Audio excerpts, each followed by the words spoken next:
Holy crap. Jesus, we're all What's going on? What's going on? So I don't know if Marco's ready because I'm not ready. I am. And you want to know why, Pete? Let me ask you a question. Do you know how you can tell if somebody's a liar? They lie to you? Their lips are moving? No, just ask them what the title of the group chat is. If they don't know, they're lying. Bruce, you know what the title of the group chat is? Of course I do. Dub, you know what the title on the group chat is? Definitely know what the Pete, you know what the title on the group chat is? I don't know what we're talking about now. The Renovision group chat. The title that's been there forever. Yes. Yes. All right. So if you don't know what the title of the group chat is, then you're lying. Fair enough.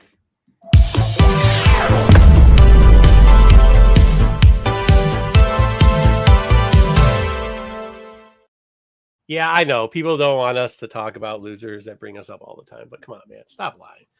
You haven't been part of Renovision if you don't know what the title on the group chat is. And a lot of you motherfuckers don't know what the title on the group chat is. So, hey, Also don't make comments that I didn't contact people when I've got the record to show that. All right, I'm just, hey, you don't even have to go that far. All you have to do, ask people from now on, do they know the title of the group chat? If they do not, then they've never been part of us. All right, here we go. Real quickly, we got an interesting show today. We are trying to go through with it. We're going to Baltimore. We're setting up there. We actually just got, we've paid all of our bills. There's another bill we're looking at. If we're going to pay it for the internet, we'll see. I don't know about that one. That internet bill is $800. We might be using hotel internet, motherfuckers. But here's what it is. And this is what it's come down to. We have, I think in the last week, I've taken no less than a dozen calls, not from people on this channel, just people in general, and 2 people backing out going to Baltimore. And why they're doing it is because of the warping of CGC books. And we're going to talk about it. We're going to tell you what the experience is. Me and Bruce over the last 3 days have looked personally in our hands at over 100 different books that have been submitted. We'll tell you when the time period where these books are supposed to. And I've even looked at 42 books that came back from Heroes Onsite Grading, and we'll talk about those too. All right. But before that, we're going to do our regular news section. We're going to have we'll do it after that. We'll have Under the Radar. We'll have all the things, take it or leave it. And then we'll talk about some books. And if you are good, if the chat is very good, we'll let you do. I found a pile of books just laying around because I'm cleaning up the room. I'm looking for other books that I actually need to get graded. And we'll let you choose afterwards, after the whole discussion, if I should get some of these books graded or not. And we'll actually let the chat pick out maybe 2 books, maybe 3 that they want me to get graded. And I'll have to grade them, even if they're dog shit. So let's go. Let's get into everybody. Wait, why am I the only person prepared today? I don't understand. Look, this is what I'm saying. I got one more button up normal than I normally do, right?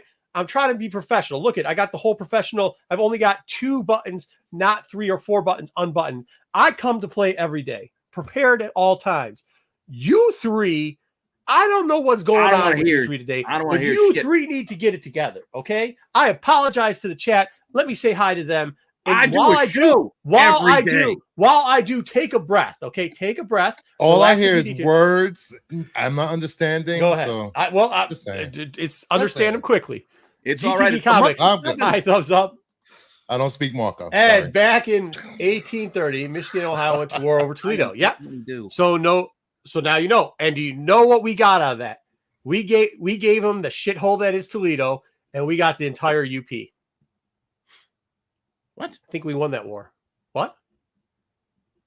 Do you know how many people got injured? 1. It wasn't because they got shot. He had like he got food poisoning or some shit like that. They still have the cannons across the Maumee. On my history of the war. Across the Maumee in Perrysburg, you can go to the park. They still have the cannons on the Toledo side, that which was originally Ohio, on the not Toledo side, on the Maumee side over there of the Maumee River, where they just did a standoff and nobody did anything.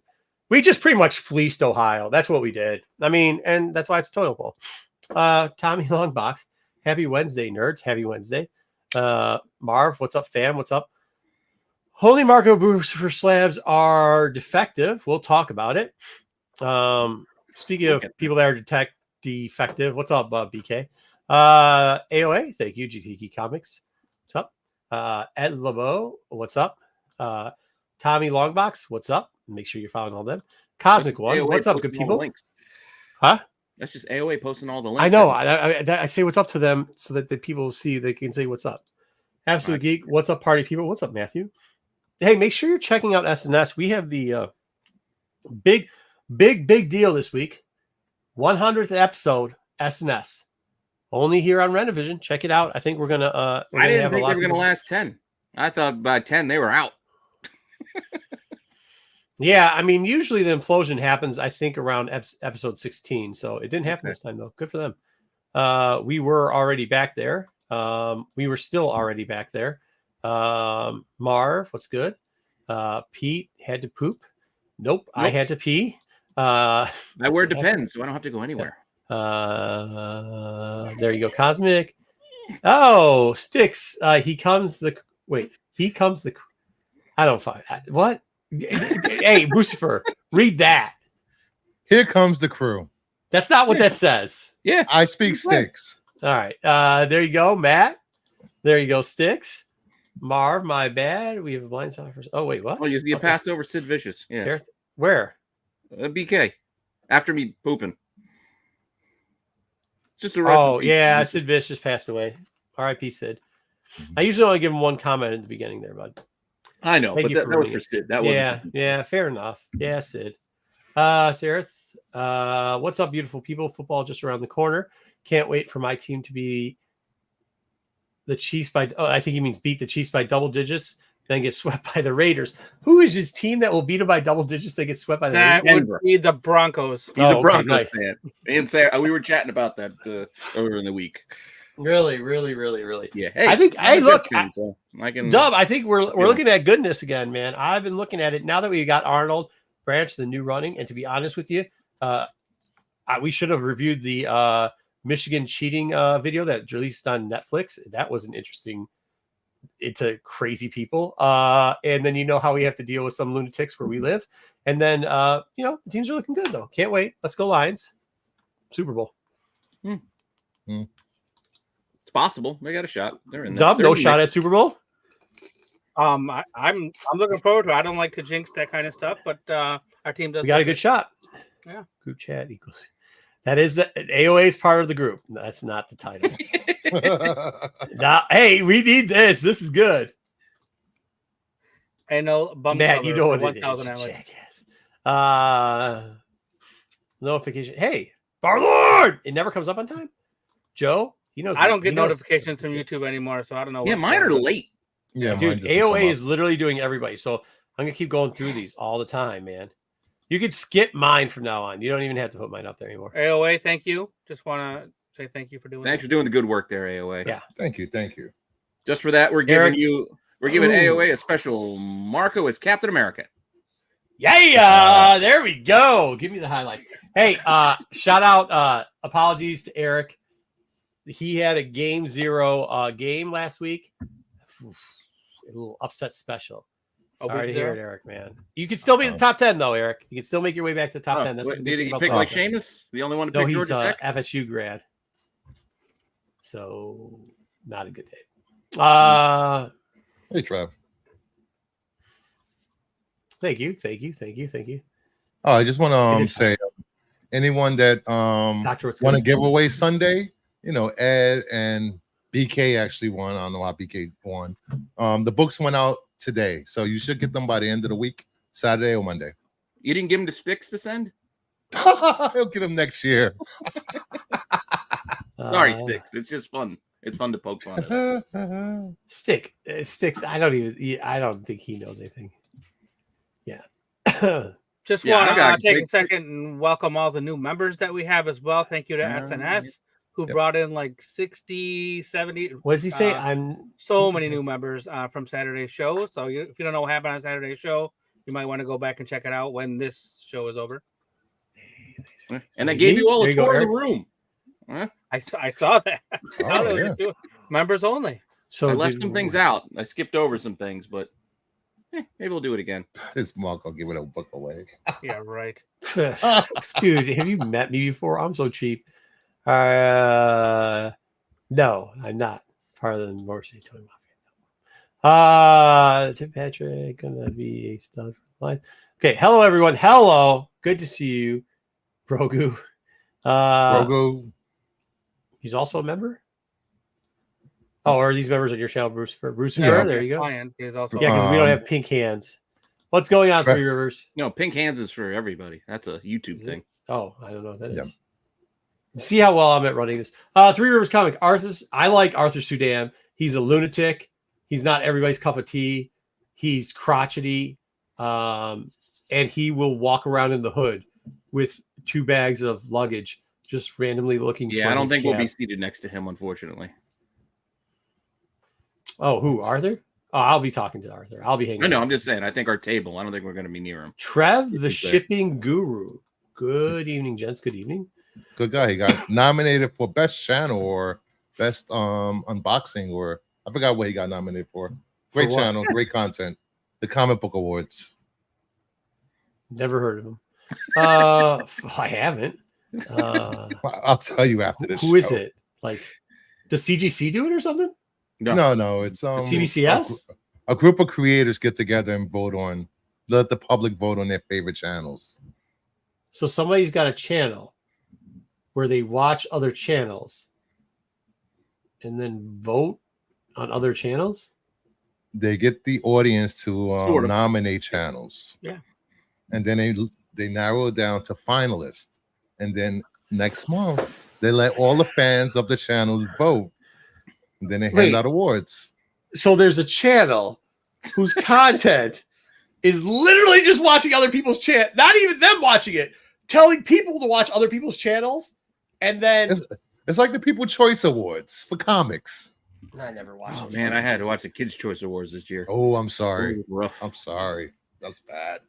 Rough. Why didn't we start dude, Pete, you know how much easy work I don't have time for that. No, it's a ton of easy work. All you do is put up, why don't you just go, hey, give us suggestions? And then what Bruce said is there's a channel out there that literally just is like, so anybody like Timmy Little Dick could be like, I have a channel. I recommend Timmy Little Dick's channel. And then you just put Timmy Little Dick in Little Bo Peep and I don't know, who else has got a channel? I don't know where you're going. Bueller's Day Off. You put them all together, and then you just vote on it. And then the next fucking shit you do. Yeah, I heard there's some guy named Bueller's Day Off. That fucking apparently great show for Bueller's Day Off. So you get to vote for whoever it is, and then they give them what's the award? Is it money or is it an actual like? I have no idea. I have no idea. Is it a gold chain? I've never watched the. I'm intrigued about this. I want to know. And why aren't we doing this? Send your suggestions for best toy show to Toy Informer, and because it's a comic thing, right? So we're not really stealing. I'll apologize, audience. I apologize. Both toy shows to Toy Informer. From now on, Toy you get Informer. A trophy. There's trophies. Oh, and you don't get to Goldberg is the world's greatest wrestler. You don't get to play double news. This is 15 minutes you wasted before we even get to the news. I'm not saying that. But I'm intrigued by this concept. I think we can. I will say this. You got a trophy. How big is the trophy? What's it made of? It does bring a light to smaller channels that are like 500 subs, 400 subs, and gets people to go over there and watch their content. So wait, it's a good thing. It's a community thing, so it's good. Oh, okay. Toy Informer probably didn't start in time. Whatever. No, Toy Informer. Cosmic, I don't think you understand. We're stealing this idea. We're not for toys, and we're going to do it very, very easily. Oh my god. Yes. Disavow. Oh, I got enough work to do. Stop trying to come up with Max, more things to do. Thank you, Max. Thank you. Best Nick. Yeah. Oh wait, you got to come up with categories and trophies. Oh, the trophies in NFT. No wonder we don't get it because we are not fans of the NFT. Meatwad, what's up, Meatwad? I think Stick was just guessing there. I don't think that's Meatwad. Your book went out today, Meatwad. Like Meatwad. They have something called Best Niche Acquired Taste Award. There's category for right now. Category for under 1,000 subs, 1,000. Okay, 5,000. let's just ask Trev. I'm not trying to be a jerk. Trev, is the trophy an NFT or is it a real trophy? Because if it's an NFT, we can do this, Pete. I don't want to do this. Yeah, you're going to do this, Pete. Stop We're doing it. Me and you're crazy. We're doing this, Pete. Nope. All right, let's go. Let's get to news. If it's NFT, we're all game. Don't worry. This is where I draw the line. I'm not doing this. We are doing it. We're having people just after you complain about whoever that is. Hey, shout out to whoever's doing that. That is fucking genius. That's fucking genius. You literally have a channel. I bet you they got a ton of, because every channel that nominates themselves probably subscribes to that channel. So easily they get the channel kick up. And then you get viewership because, dude, that's smart. Why are we doing this, Pete? We could afford internet, Pete. We could afford internet. Well, because it's a yearly thing. So I don't know what we do the rest of the year. Well, what we do all the time, this bullshit. What's up for Deadly Venoms? We're not doing it, and that's final. Trev said it's a real trophy. There are 27 trophies giving out. Nice. Oh, wait, no. We can't do that. I'm not mailing 27 nothings. There you go. There goes our Baltimore internet. There goes the Baltimore internet. Hey. Yes, I might as well say the channel, Brian LCS, the channel that conducts the awards every year. Brian LCS. Yes. Tell that man, is Brian great? Who knows? Is there somebody named Brian who's in charge of that channel? If so, Brian, you're a genius. That's a smart thing, Brian. That is a genius. I'm not joking. I'm not being sarcastic. I think that is the smartest thing in the world. That is so smart. Think about all the channels that have dissipated already. Like, you get the unanimous subs all the time and everything else. There's probably there's probably a new channel starting today. Genius. Yeah. Anyway, let's get to the news. Oh, Christina, she sponsors the trophies. She's here in the chat. Hey, you sponsor the trophies? Nice. How many trophies? 27? How expensive? No, don't tell everybody how expensive that is. No, don't tell. Yeah, even just to say shipping them, because it's gonna be a little. That's what I'm telling you. I'm not shipping 5 trophies. Can you imagine? You can't put them in a Gemini mailer. Trophies? You mailing a trophy in a Gemini, and it's also not getting in under that first class mail rate either. Well, yeah, and you know what I do? I gotta use the milk bar, because anything else like toys and stuff I do, I send out like that. Milk bar?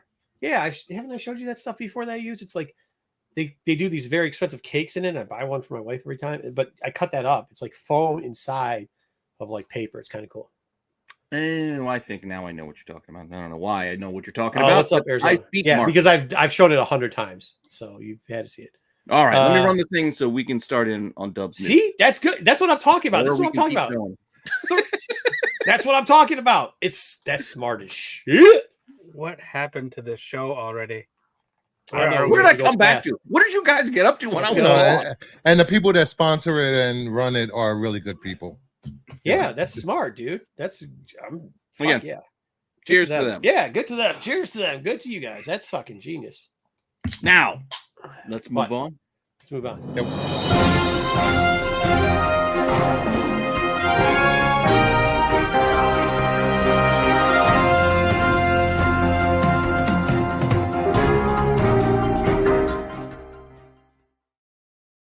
Hello, Canadian survivalist, and I take everything back I said. They're probably scammers. They're from Ohio. Just kidding. We're gonna start the news today by talking about Psycho Sid. Sid Justice. He passed away. He passed away from cancer. His son wrote about him, announced it on social media. He went by so many different names: Lord Humongous, Vicious Warrior, Sid Justice, Psycho Sid. But he was born on December 1960, and he passed away on August 26th. How tall was he? I don't remember his stats. He's Undertaker tall. Yeah, he's tall. Yeah, because I saw like a clip just recently when they were just showing this stuff. Yeah, he was eye to eye with Undertaker, but built like Drew McIntyre. Like the man was huge. Yeah, he was spent time in WWF at the time, and he spent time in WCW. Yeah. He had a famously gruesome injury to end his wrestling career. It was, I don't know if you guys remember seeing that, but he jumped off the top rope. Yeah. And his leg went in the wrong direction when he did. Yeah. So like one of those watching biting my thumb already. Yeah, makes you cringe. He definitely played a good Psycho. 100%. I think Psycho Sid was like one of the best names for him because like when he did, he looked like a eyes. He had like his stare, his glare was. I mean, that's what I'm telling you for. Oh, Jesus, through you. Play the clip right now. But that's where I'm saying, like, whatever a certain Canadian says that he's the best wrestler of all time, because he can stretch people. Because his dad would stretch everybody, and you know what that means. Just putting his penis on people. Professional wrestling is about entertainment too, and sometimes you have to qualify not just the actual Greco-styling technique, but the amount and the ability the showmanship to get a pop. To get a pop either way. And Bret the Hitman Hart never got a pop like Sid Vicious, I'll just say that. Except for in Quebec. Good All right, clip that. All right. Sid. R.I.P. Sid. We've turned it into a ripping on Bret Hart session, but R.I.P. Sid. Yeah. Anytime we talk about wrestling, it turns into ripping Bret Hart. Give him a comment. Why? If it wasn't for Arn Anderson, he would be in the. Why? What did Arn Anderson do? Let's talk about the box office this week. Kind of a surprising box office twist. Return to the top. I know that. I don't know the numbers, but I did see. The numbers were awfully low. Oh, wow. Yeah, 18.3 to take the number one spot. Bumping. Was this the first week for Alien or no? Alien came out last week. Second week. Second week. That's right. I was gonna go today, but I just didn't have time. Alien took in another 66 million. It ends with us, blink twice. These don't sound like movies. I don't know what these movies are about, but not. What is It Ends With Us about? Is Deadpool's wife's movie. Blink Twice is Gambit's movie, and The Forge. Oh yeah, I don't know what The Forge is. Yeah, I don't know, man. I was thinking I was going to try to see it, but bro, dude, I'm telling you, they hold on. Okay, not to ruin it. Breaks. We don't want to spoil it. Let's just go right into it. Fails to crack the top 5 in the weekend box office. It took in 4.6. Not even 5. 4.6, buddy. 4.6. It cost $50 million to make. Is this in just the U.S. market, right? Yes. The floor. Yes. Maybe they'll like it in the foreign market. You know what they should have done?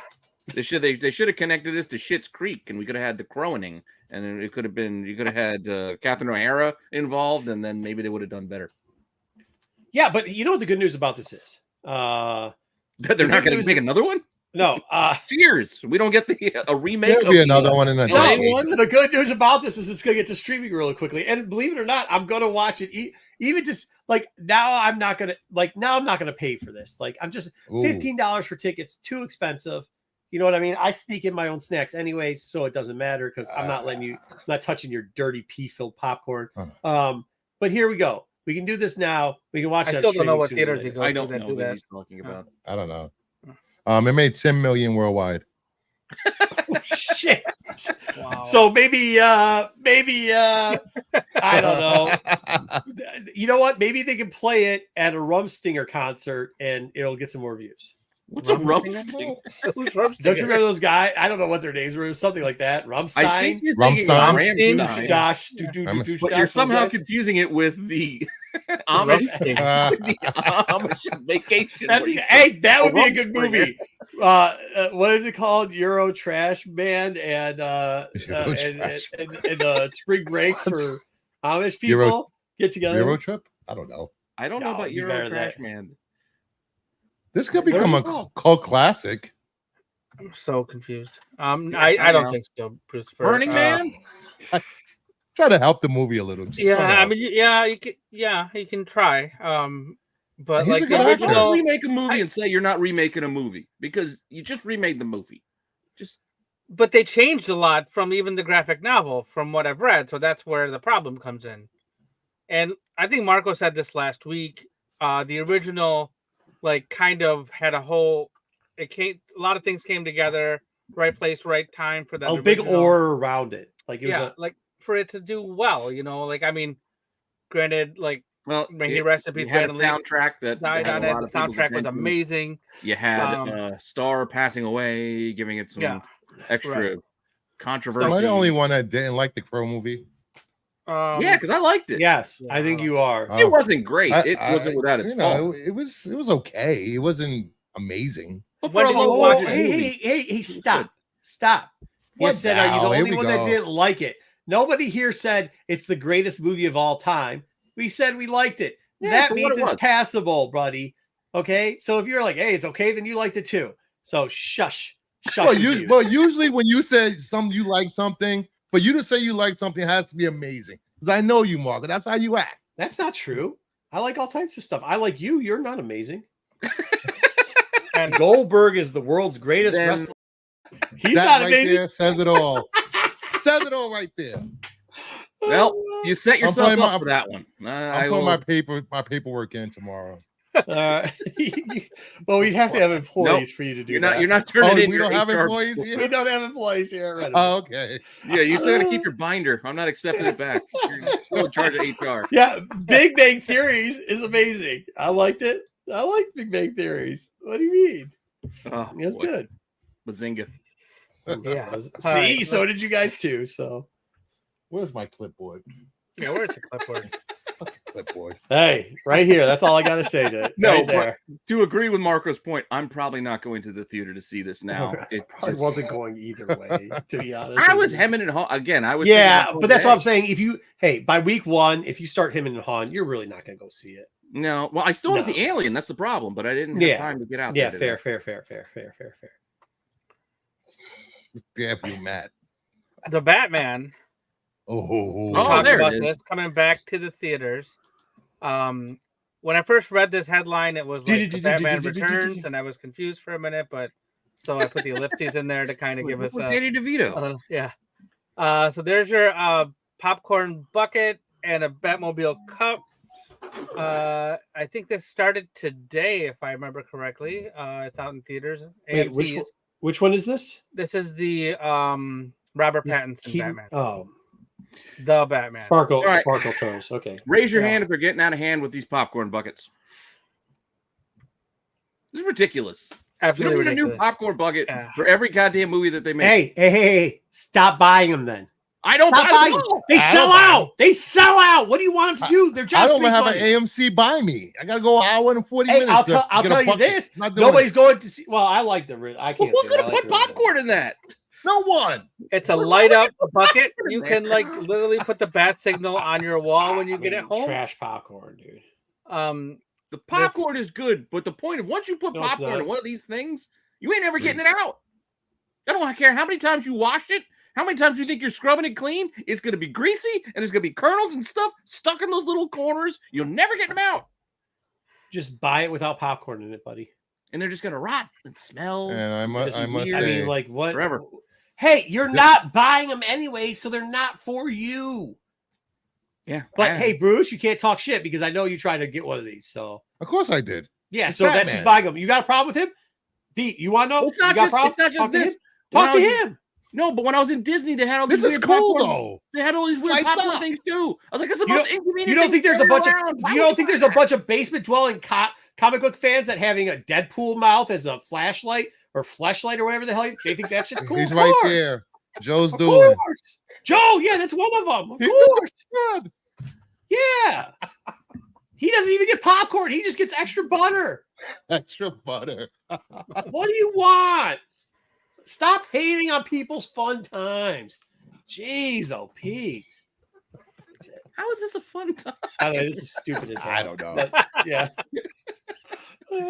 No, people like these things. They really do enjoy them. I know. People collect them. My buddy at work, he's always complaining about, I got to go get this one. I go get this one. I'm like, what are you going to do with it? It's the Pokemon, right? It's collect them all. People collect action figures. Some people collect popcorn buckets. I mean, it's better than Funko Pops, right? Does it light up? This Yes. thing lights up? Yes, Yeah. it lights up. Yes. Oh, for $35? Yep. It better light up for $35. Well, I mean, It lights up. you can put know, your I'm not best thing saying on the it's wall. not cool. I'm just saying it's not for me. If I can't make God shadow damn, puppets with it, Taco. then I don't want it. Oh, And I knew those things were called flashlights. No, you were right with fleshlight. You Is were it a more on fleshlight? point when you said flesh instead of Well, I flesh. said flash first, but somebody corrected me last time, and I didn't know. all right, so Paramount gave us the trailer for Sonic the Hedgehog 3 this week. You saw Shadow, and you saw all the Sonic, Tails, Knuckles. Mhm. Plus, they we were all heard him. there. And you Jim heard him. You Carrey's heard back. Shadow talk. And Shadow is voiced by Keanu John Wick Reeves. himself. Boo. My son loves Sonic. I'm down Mine with these does too. movies. These movies are. Look, there's some They're of these fun. you have to go to, and it's like, holy shit, what am I doing with my life? And then there's some of them where you're like Super Mario is one of them. You're like, all right, this is one, the Sonic franchise. You're like, all right. I'll be honest with you, I'm over the Kung Fu Panda universe. Like, Yeah. I just can't anymore. I'm with you. I skipped out on 4. We were supposed to go, but I Saw it. The Trolls, I don't Yeah. want another Trolls movie. I got because boy girl. So, oof. And I don't know what the girls movie's coming out, but whatever it is, I'm like, damn, dude, can't we just do Sonic instead? Can't wait for Sonic because at least it'd be nice. Well, we're getting Sonic. Yeah, December 20th, you'll be able to see Sonic. And It's not soon enough. I wonder what the popcorn bucket will be for this one. A ring. Golden ring. Here, Popcorn get bucket. out. It's gonna be ugly Sonic with the teeth. Oh no. Oh, hey, shout out to McDonald's, which is apparently doing a crossover from Yu-Gi-Oh and Kitty. What's it, Miss Kitty or whatever? Hello Kitty. Kitty. There you go. Miss Kitty. Miss Kitty's another comic. That's a comic Oh, for the adults. kids came home today and they said that, hey, can we go to McDonald's because the toys are a crossover between Hello Kitty and Yu-Gi-Oh, and I said absolutely no, we don't go to McDonald's. But shout out for them for hitting up both the boy and the girl in the toy, so that's pretty cool. Do you have that in the news? Sorry, did I spoil your news? No, You've got red on you. Okay. Nope. Shaun of the Dead is coming back to theaters to celebrate the 20th anniversary. Okay. This will start in theaters tomorrow, so you can see it. Nice. If you're a fan of the Shaun of the Dead, I love tag Shaun of the Dead. Nick Frost. Absolutely. You do too. Me and Pete. Yeah. Dude, I got the entire Cornetto trilogy. I got T-shirts for the entire trilogy. I love Shaun of the Dead. What's your favorite out of the 3? It was close for a little while, but in recent years, Hot Fuzz has become my favorite of the bunch. I like how see that I'm opposite. I liked Shaun, and then I kind of when Hot came out, I was like, Hot, it's gotta be Hot. And then I'm kind of tearing back because I guess I didn't watch Shaun as much. Back to Shaun of the Dead. No wrong answers here, to be fair. I think it just depends on like how much you see. Because weren't they running? What's the third one? They were running Hot Fuzz and they were running the third one doesn't get as much love, but I actually really do enjoy it. The End of the World, where they're doing the End of the World, with the zombie or the alien invasion. Yeah. They were doing a lot of Hot Fuzz on like TMN and TBS or whatever. And I used to always have those on the background. So it kind of like burnt it out. You know what I mean? Around the World was kind of fun. Like, I don't ever think Around the World I have as one because. Fair enough. Yeah. It had a different vibe to it. It was. Yeah. I mean, I liked it. It's not on the same level. I mean, with the old people in the town with Fuzz, like, I mean, whatever. Jeff's got a point, though. 20 years. Oh, wow. Holy hell. Man, 2004, this movie came out. Wow. It goes by so quickly. The theater I saw it at it's now an AMC. It used to be a Ritz, which was like an indie. It was like used to be an indie theater. That's funny. All right, what do we got next?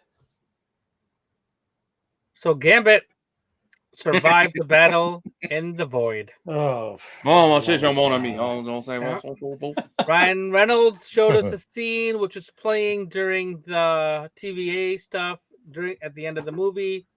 And Channing Tatum's gambit. Not only did he survive, there is a reflection of the Marvel sparkle circles in his eyeballs.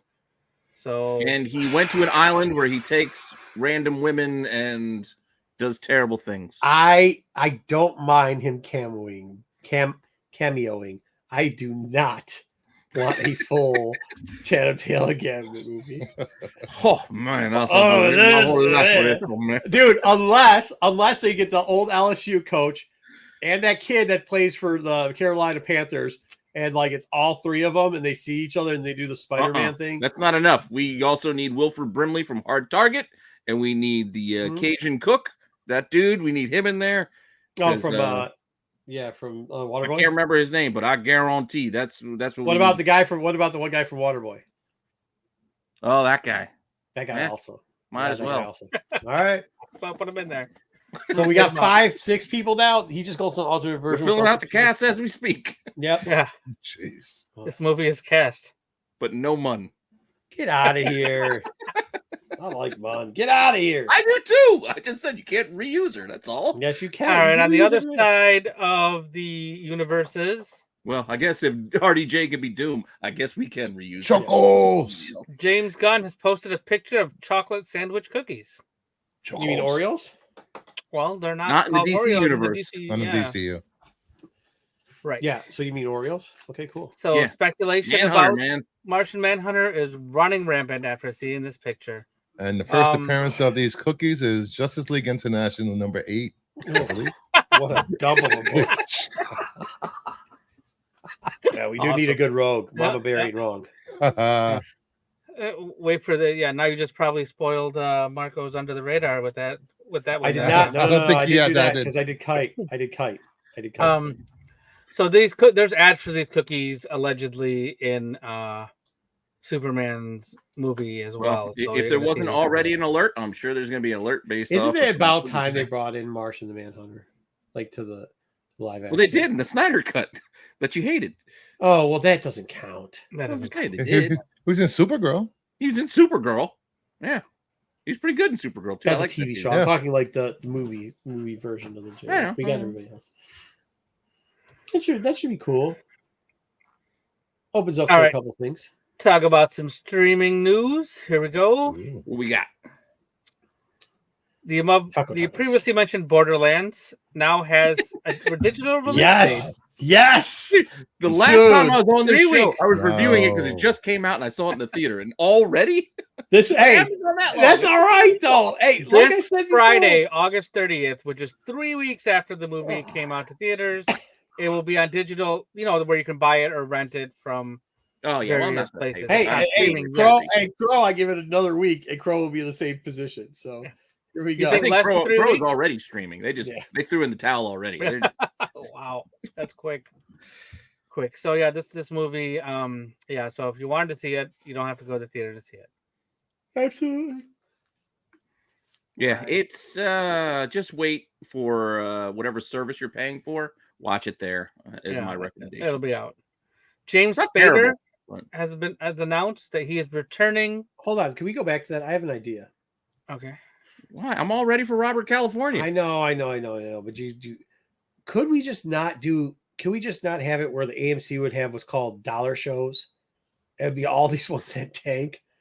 Like the old dollar theaters. Well, AMC does $5 Tuesdays, which by comparison is I guess it's right. Yeah, but you just if it doesn't hit. They used to go to Dollar Studios. Maybe we could just. I know. There used to be a whole theater by us. It was actually, I think it was $1 or $2. That's how I saw it. It eventually got up to $2. Yeah, but Changing Lanes with Sam Jackson and Ben Affleck. A movie about traffic. Oh, that was a terrible movie. Yes, it was. I never saw that. I'm okay with it. All right, next up. Oh my God, we're about to buy. I forgot to tell you guys. Remind me to tell you later. We're about to buy something, and we might need Pete to wear it at Baltimore. What? Yeah. Oh yeah. What are you wearing? It's amazing. All right, go ahead. I'm not wearing a big banana costume. Nope, that's not it. Nope. Pilverine. Nope. Coconuts and a body pillow. I'll put it in the chat. I'm up for most things. Man, James Spader is returning as Ultron for the Vision television series, or the Vision Disney Plus series. So Ultron and White Vision will be in this series that Marco is very much looking forward to seeing. What is this, WandaVision? I like Robert California, and I liked his voice. Yeah. It's so you have to. They said this is part of the trilogy: WandaVision, which Agatha, and this. Oh, sweet. Yeah, cool. Yeah, what Ultron Vision storyline was your favorite again? Oh, yeah, that one. Exactly. Nobody fucking cares. Move along. Yeah. Like I said, I like Spader. I just recently rewatched Wimbledon. I like Paul Bettany. I like Paul Bettany too. Wasn't he? He was in something else. He was in a bunch of things, but yes. Yeah. He was in something else. Something else that I really liked. I can't remember when he was younger.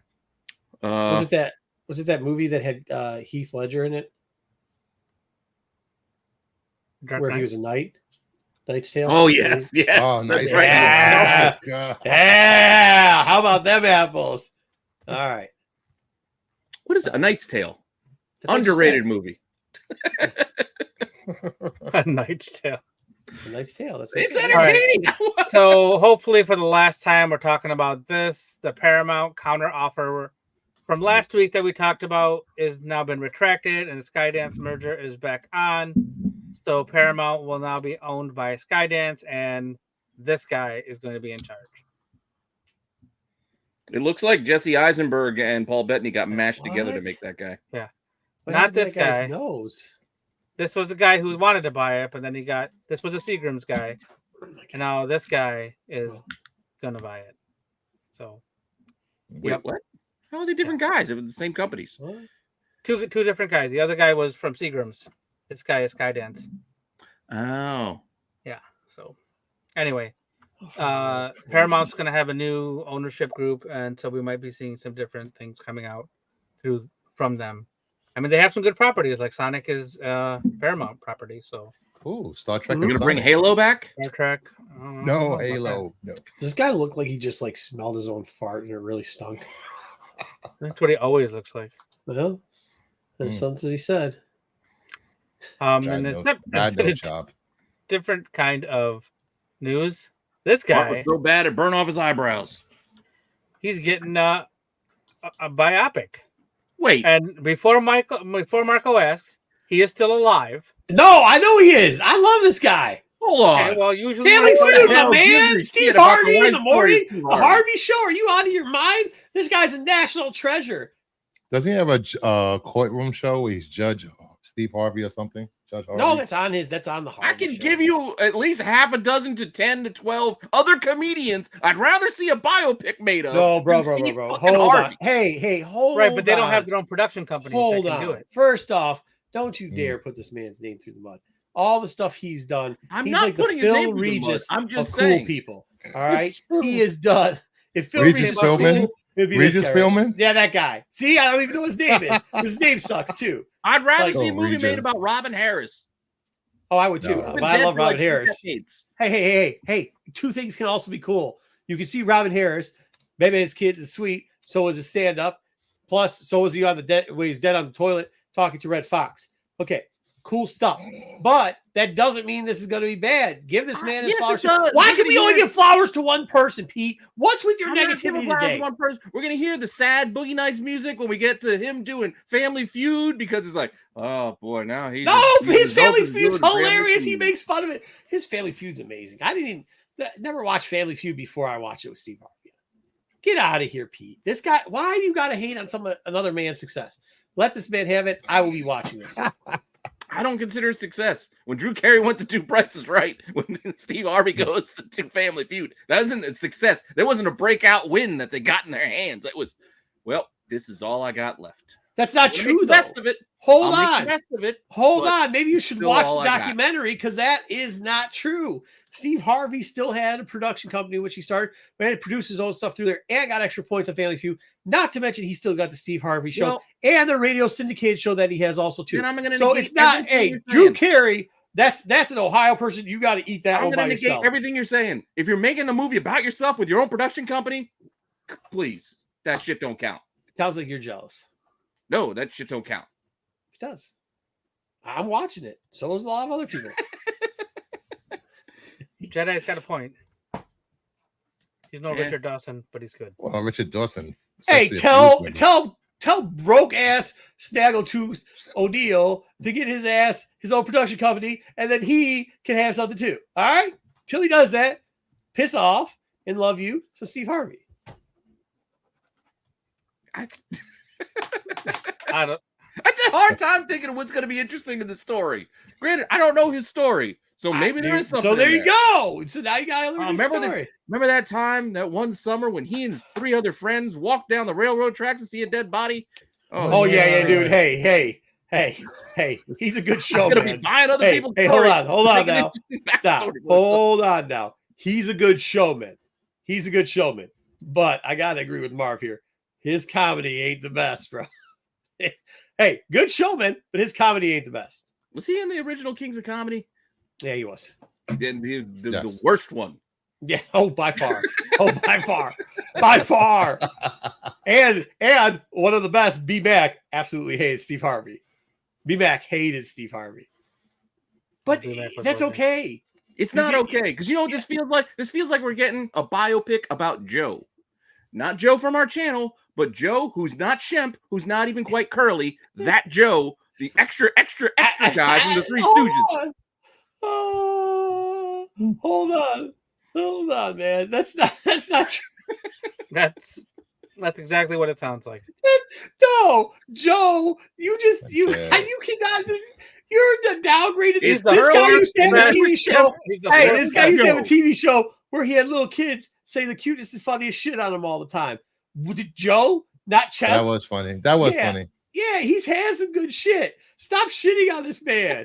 You're just mad he's got a nicer smile than you. Why are we shitting on this guy? Say the darndest things. Is that what it was called? Was that Bill Cosby? Is that what's called? Or was that just on Facebook? Oh, that was Cosby. Whoa. Yeah, and he didn't have to drug anybody to get laid. He got a life. Why did you whoa us and then follow with that? Well, because you just called him a rapist. I did not. Nobody said any of those words except for you. Said any of those words. You just wasn't that? And then you go, no, that was. I will be canceled tomorrow. Thanks, Marco. You compared him to Bill Cosby. Did that show? No, you said kids saying cute things. I said next slide, please. No, we're not comparing Steve Harvey to Cosby. All right, oh my let's go. God. What did this? I don't know how you guys got that. Why did they even? You guys are just off today. What are you talking about? It's not the other 3. It's you.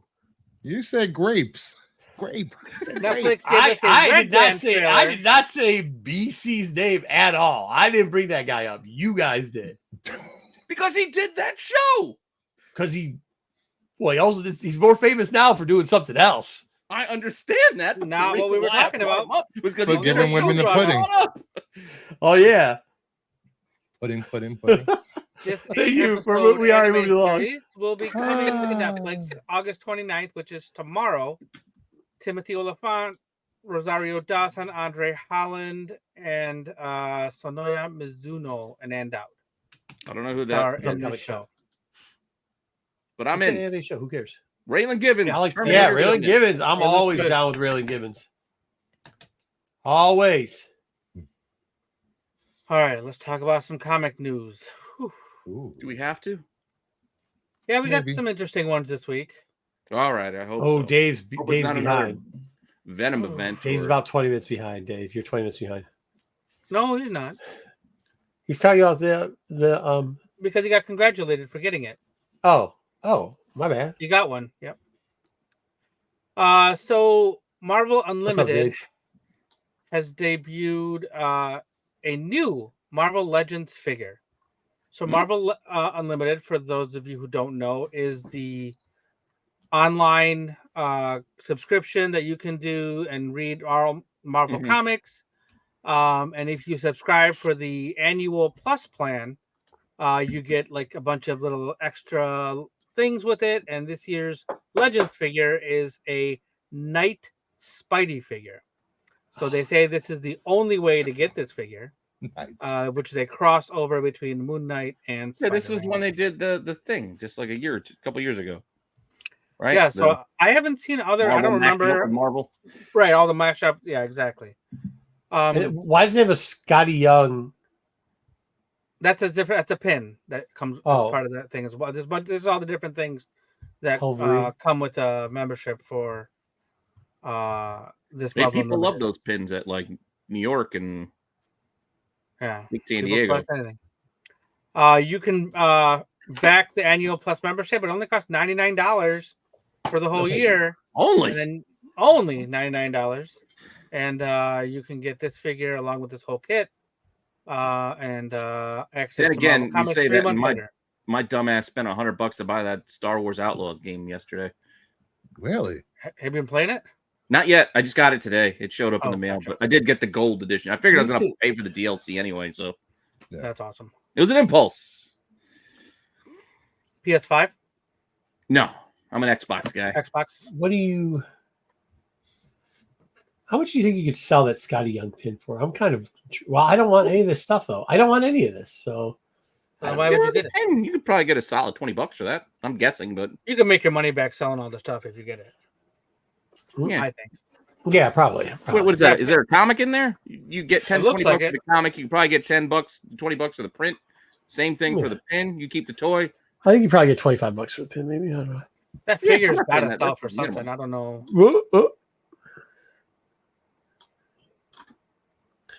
Why is he criticizing you for being smart with your money? I don't understand.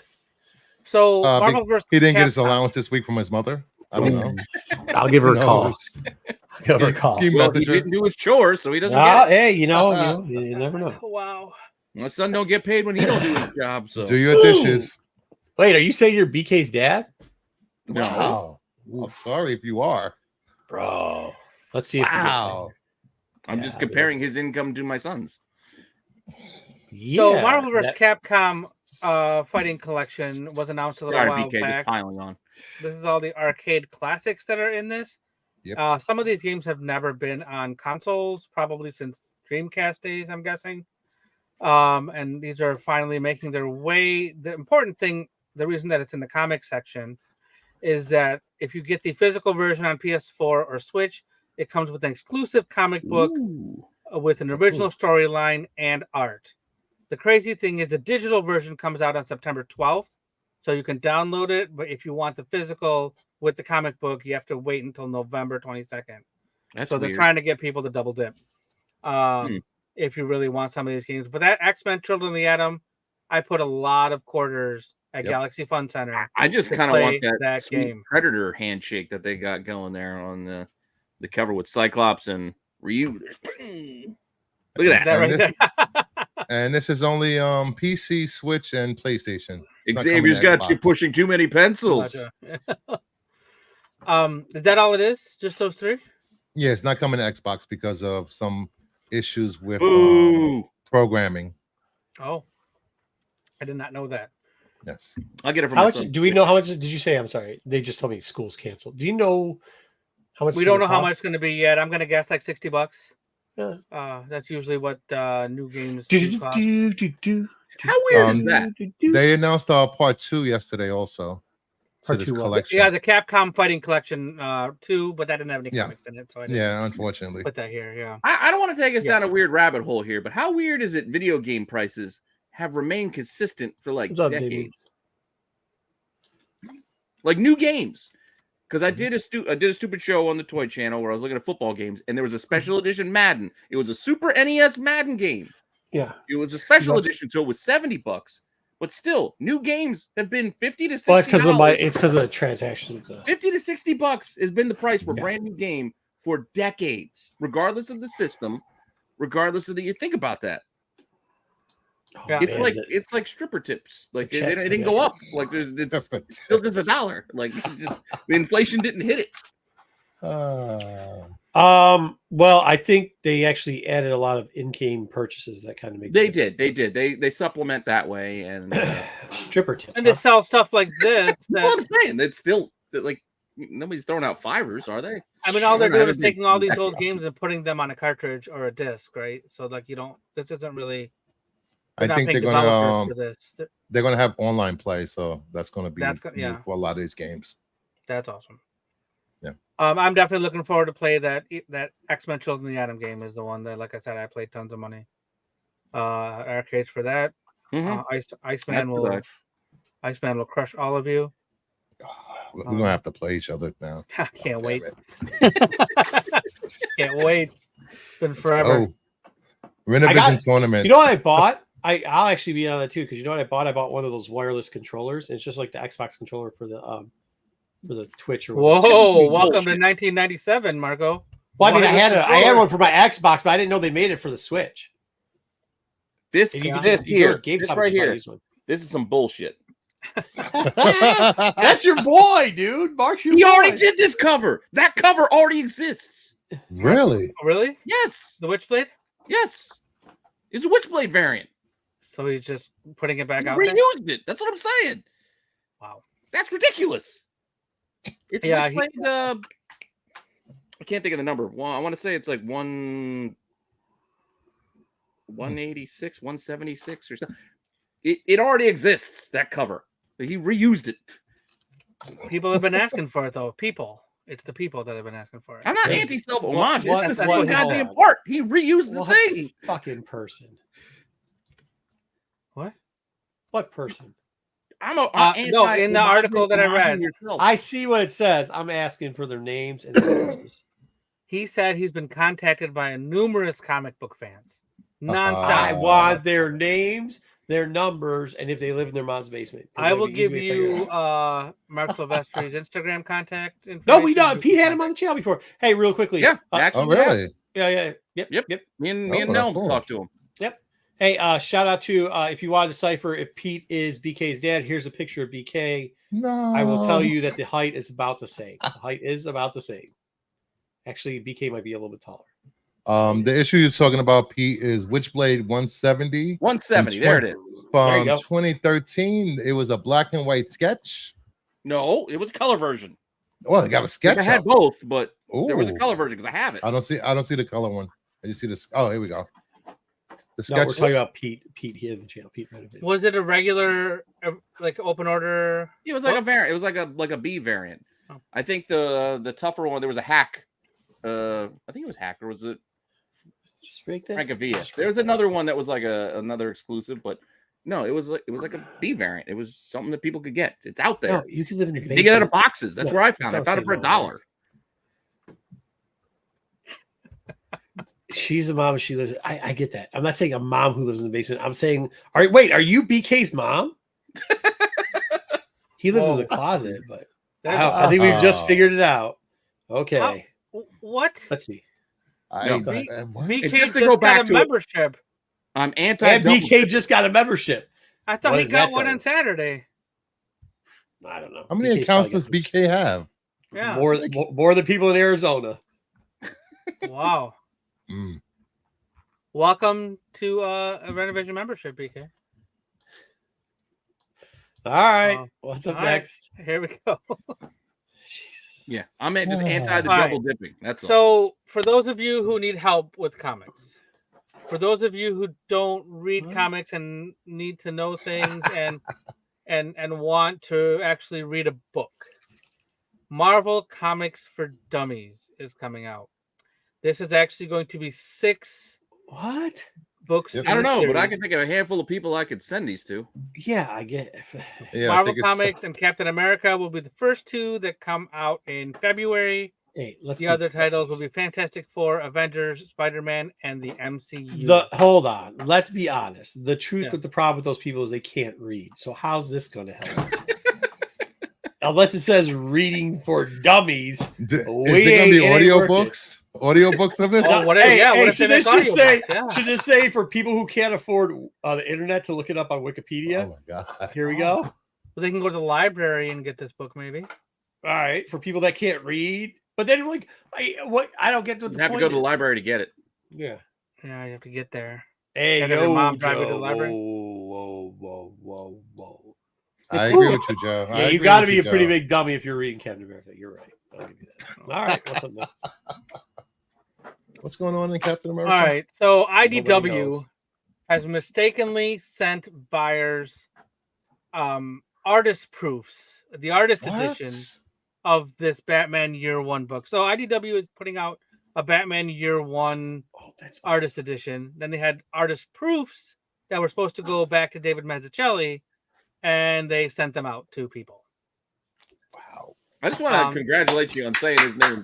I would have fallen apart trying to pronounce that because this is also amazing. And letters. Yeah, there's a whole paragraph of words here. I am not going to read all of the paragraphs. Basically, it tells you what I just said. They accidentally sent the wrong books out to the people, and if you got one, they're asking you to return it. They will cover postage, and they will give you a coupon for a discount for the next one that you buy. Ooh, a coupon. Hey, hold on.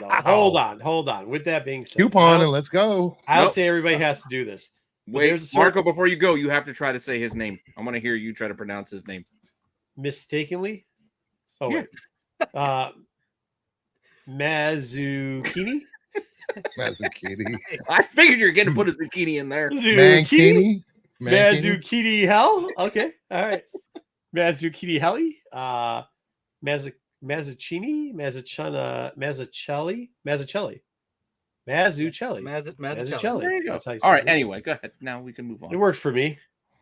I actually have found artist proof books for somebody before, and I think Dom knows this. And I did offer.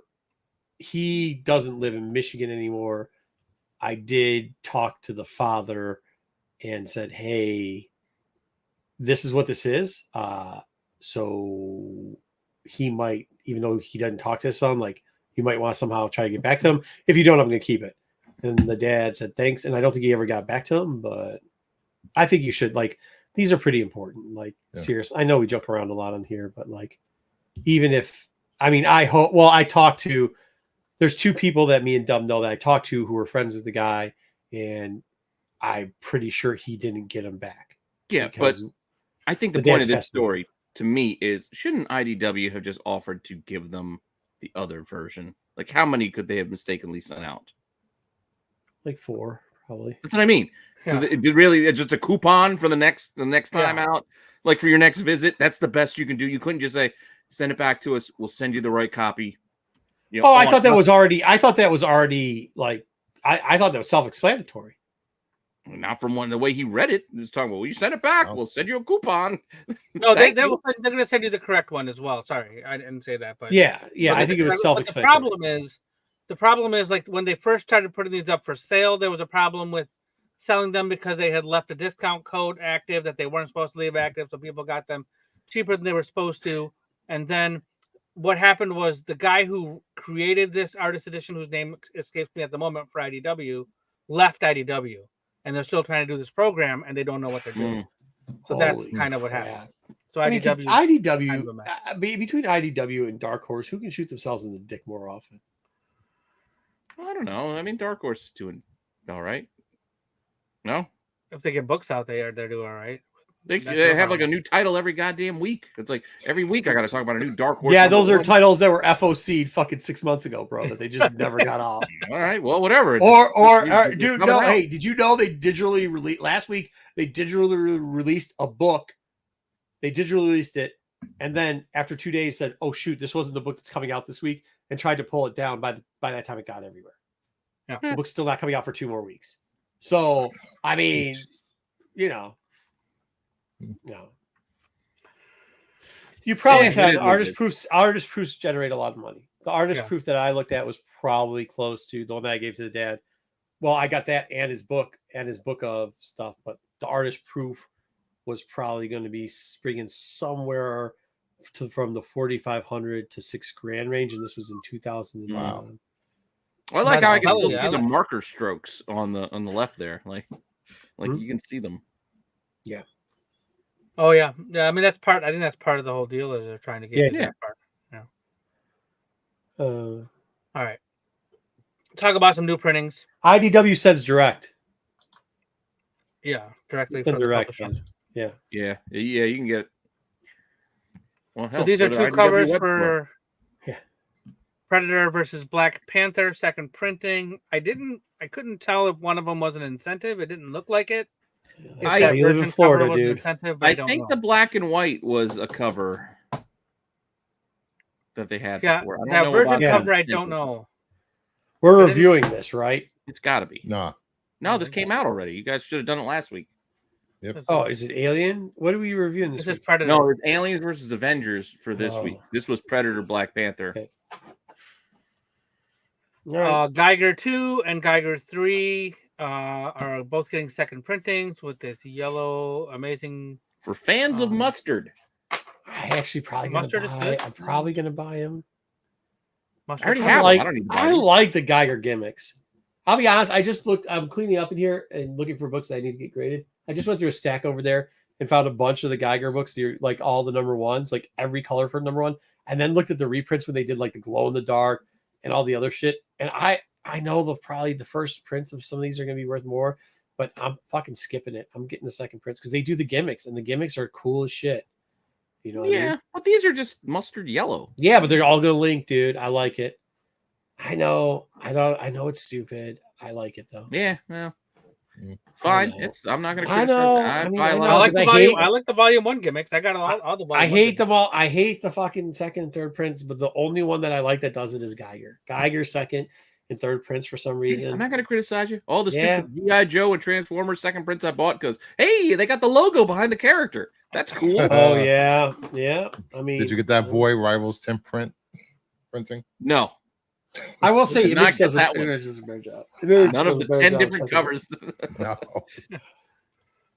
All right, and here are some pictures of stuff we've talked about before: the Wolverine Revenge 1, the Ultimate Dog 3, shit, dog shit, dog shit. X-Men 2 second printing. Nope. But Nope. Magic- And nope. But she's blue. Yeah, Right. Magic's blue. Who gives a We shit? It's a talked blue about how background last week instead the of yellow yellow. cover looked really cool.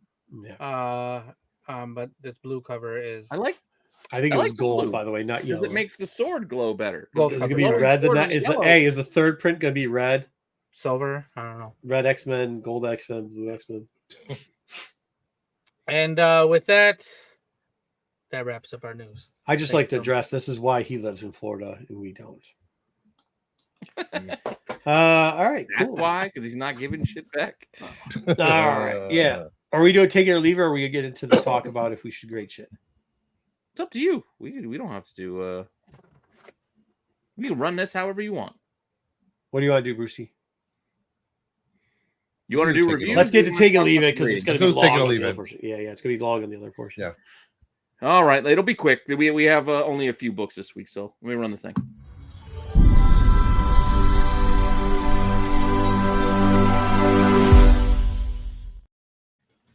All right, it should be quick this week. I think we only have 4 comics, a couple of shows, and a movie to talk about. So let's just get right to it. Not wasting any time. Through Marco's confusion, we did not read Black Panther and Predator this week, but we, True. however, did read the lengthy, talky, explainy of Aliens versus Avengers 1. Let me ask you a question. Wasn't this just Avengers versus the what's their names? The alien species that they have out there in X-Men? Brood? Yeah, the Brood. Wasn't this just Avengers versus the Brood, kind of? Well, no, they were trying to build up the whole idea that the tying in like the Wayland Corporation and the cyborgs trying to pick planets for them to experiment on. Whatever, Brood just dude. kind of like the Brood, Well, which is a it- knockoff of the Xenomorphs. Yeah, that's what I'm saying. I felt like I've read this before. This story. Exactly. It seems so It just familiar. Yeah, it's the start of any alien story. Maybe that's kind of what I was saying. Is that it just felt like we've seen this before. Hold on. Well, there's that. It was Avengers Twilight versus aliens. That's what But they it took a was. lot of time explaining it to us because I spent a lot of time trying to read this thing. Yeah. I'm like, we don't need all this. Like, we get it. We don't need so many paragraphs, dude. Hickman. I was hoping tighten it up. I was hoping they jump right into action, but no. It's like this ain't Shakespeare you're giving us here. It's aliens versus Avengers. We don't need. I don't need a science fucking class to figure out how they made this happen. It don't matter. Like we get it. We know how aliens reproduce.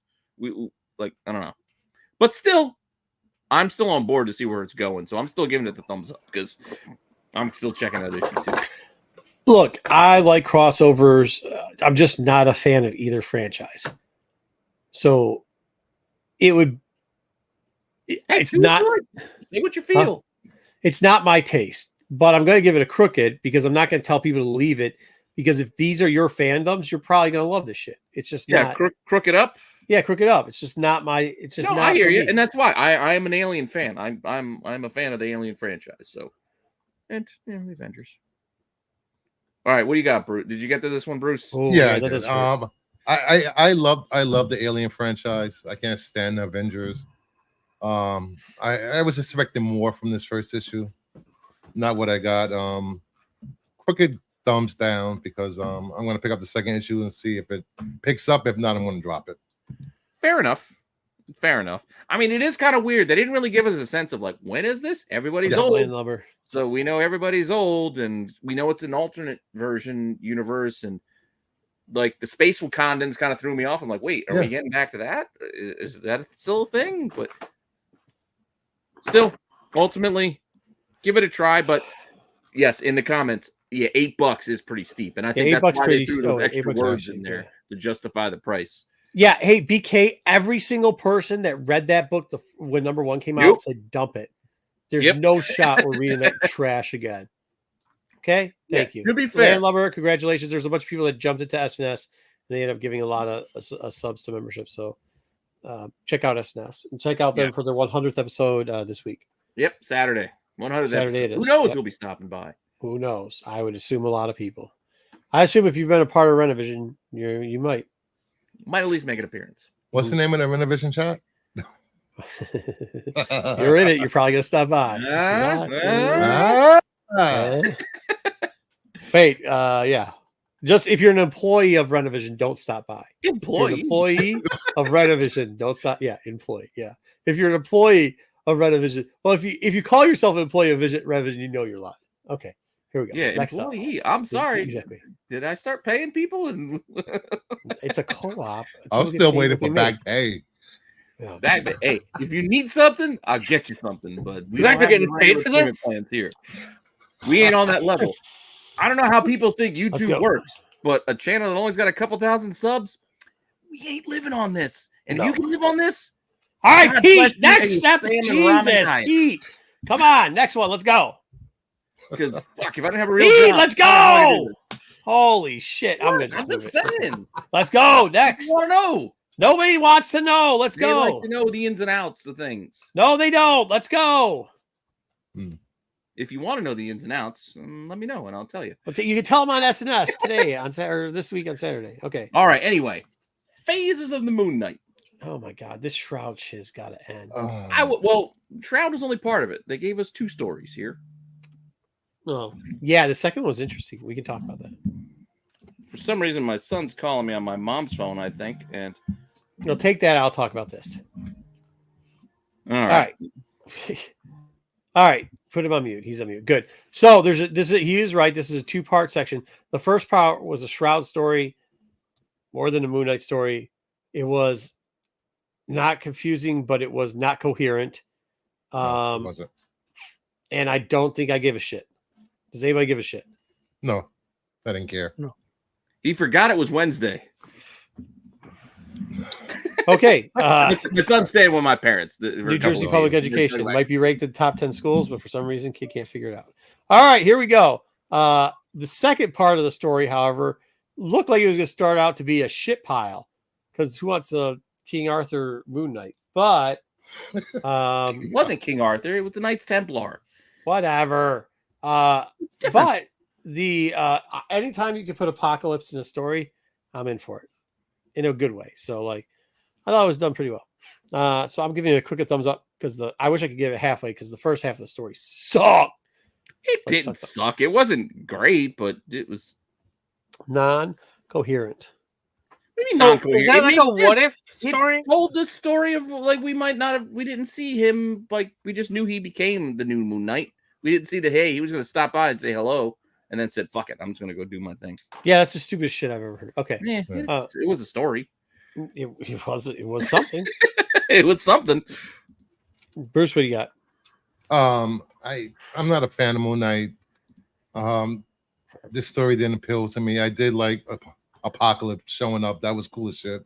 So I'll give it a crooked thumbs down. Crooked down. Because the first half of the book was crap. Yeah, it was crap. Thank you. Crap. Fair enough. Fair enough. I am going to still give this my full thumbs up because I didn't hate the first story as much as you guys hated the first story. It wasn't great, but it was all right. Trash. But my biggest concern is, as I said on my Wednesday watch list show, that I felt like we were just going to get another stupid Spawn book. Like, hey, let's put Spawn in different ages, and that's all it's going to be. We'll just be a different Moon Knight. But to your point, the Templar story was kind of interesting. I was kind of into it. Kind of. And then the other story was just, again, it filled in some gaps of how did the Shroud become Moon Knight? Because we didn't really. Yeah, I guess the point after that is, yeah, I don't give a fuck. I mean, ultimately, yeah, I didn't need the story, but they gave it to me. So sometimes, you got to eat your vegetables. You may not like it. I don't think you need to eat these vegetables. All right. You may not like it, but you got to do it. Did you read it? I did. What do you got? I have to go with the crooked thumbs down. Oh. The best part about this book was the last page of the second story. What? So is that like a what if kind of thing? That second No, it's story? kind of like a tailback. They do it a lot of times with Moon Knight. They'll give you like another version of Moon Knight. Yeah, it's just because it's a mantle that's been passed down. Yeah. Right, so the character dies and comes back to life like multiple times, and the villains do too. No. So the person who holds the mantle of Moon Knight are different people. Right. They're different eras. So what about the mantle of the other guy? Oh no, he's been around that long. Yeah, it's like Iron Fist. It's like in the Iron Fist was handed down. It's just like no, he's actually about Apocalypse. He's just that old. He is that old, and he doesn't really die that easily. Ever, yeah, pretty much. But still, crooked. I'll leave it alone. I have another question, but it's probably going to spoil later. I'll wait. Go ahead, ask away. I don't think anybody's picking this fucking book over. Like beheading doesn't kill Apocalypse? Nah. No. Okay. Well, he's the Apocalypse. He has the 4 horsemen. That's the only thing that can kill Apocalypse. He ain't dying. Yeah, he's moving to Mars. He ain't dying.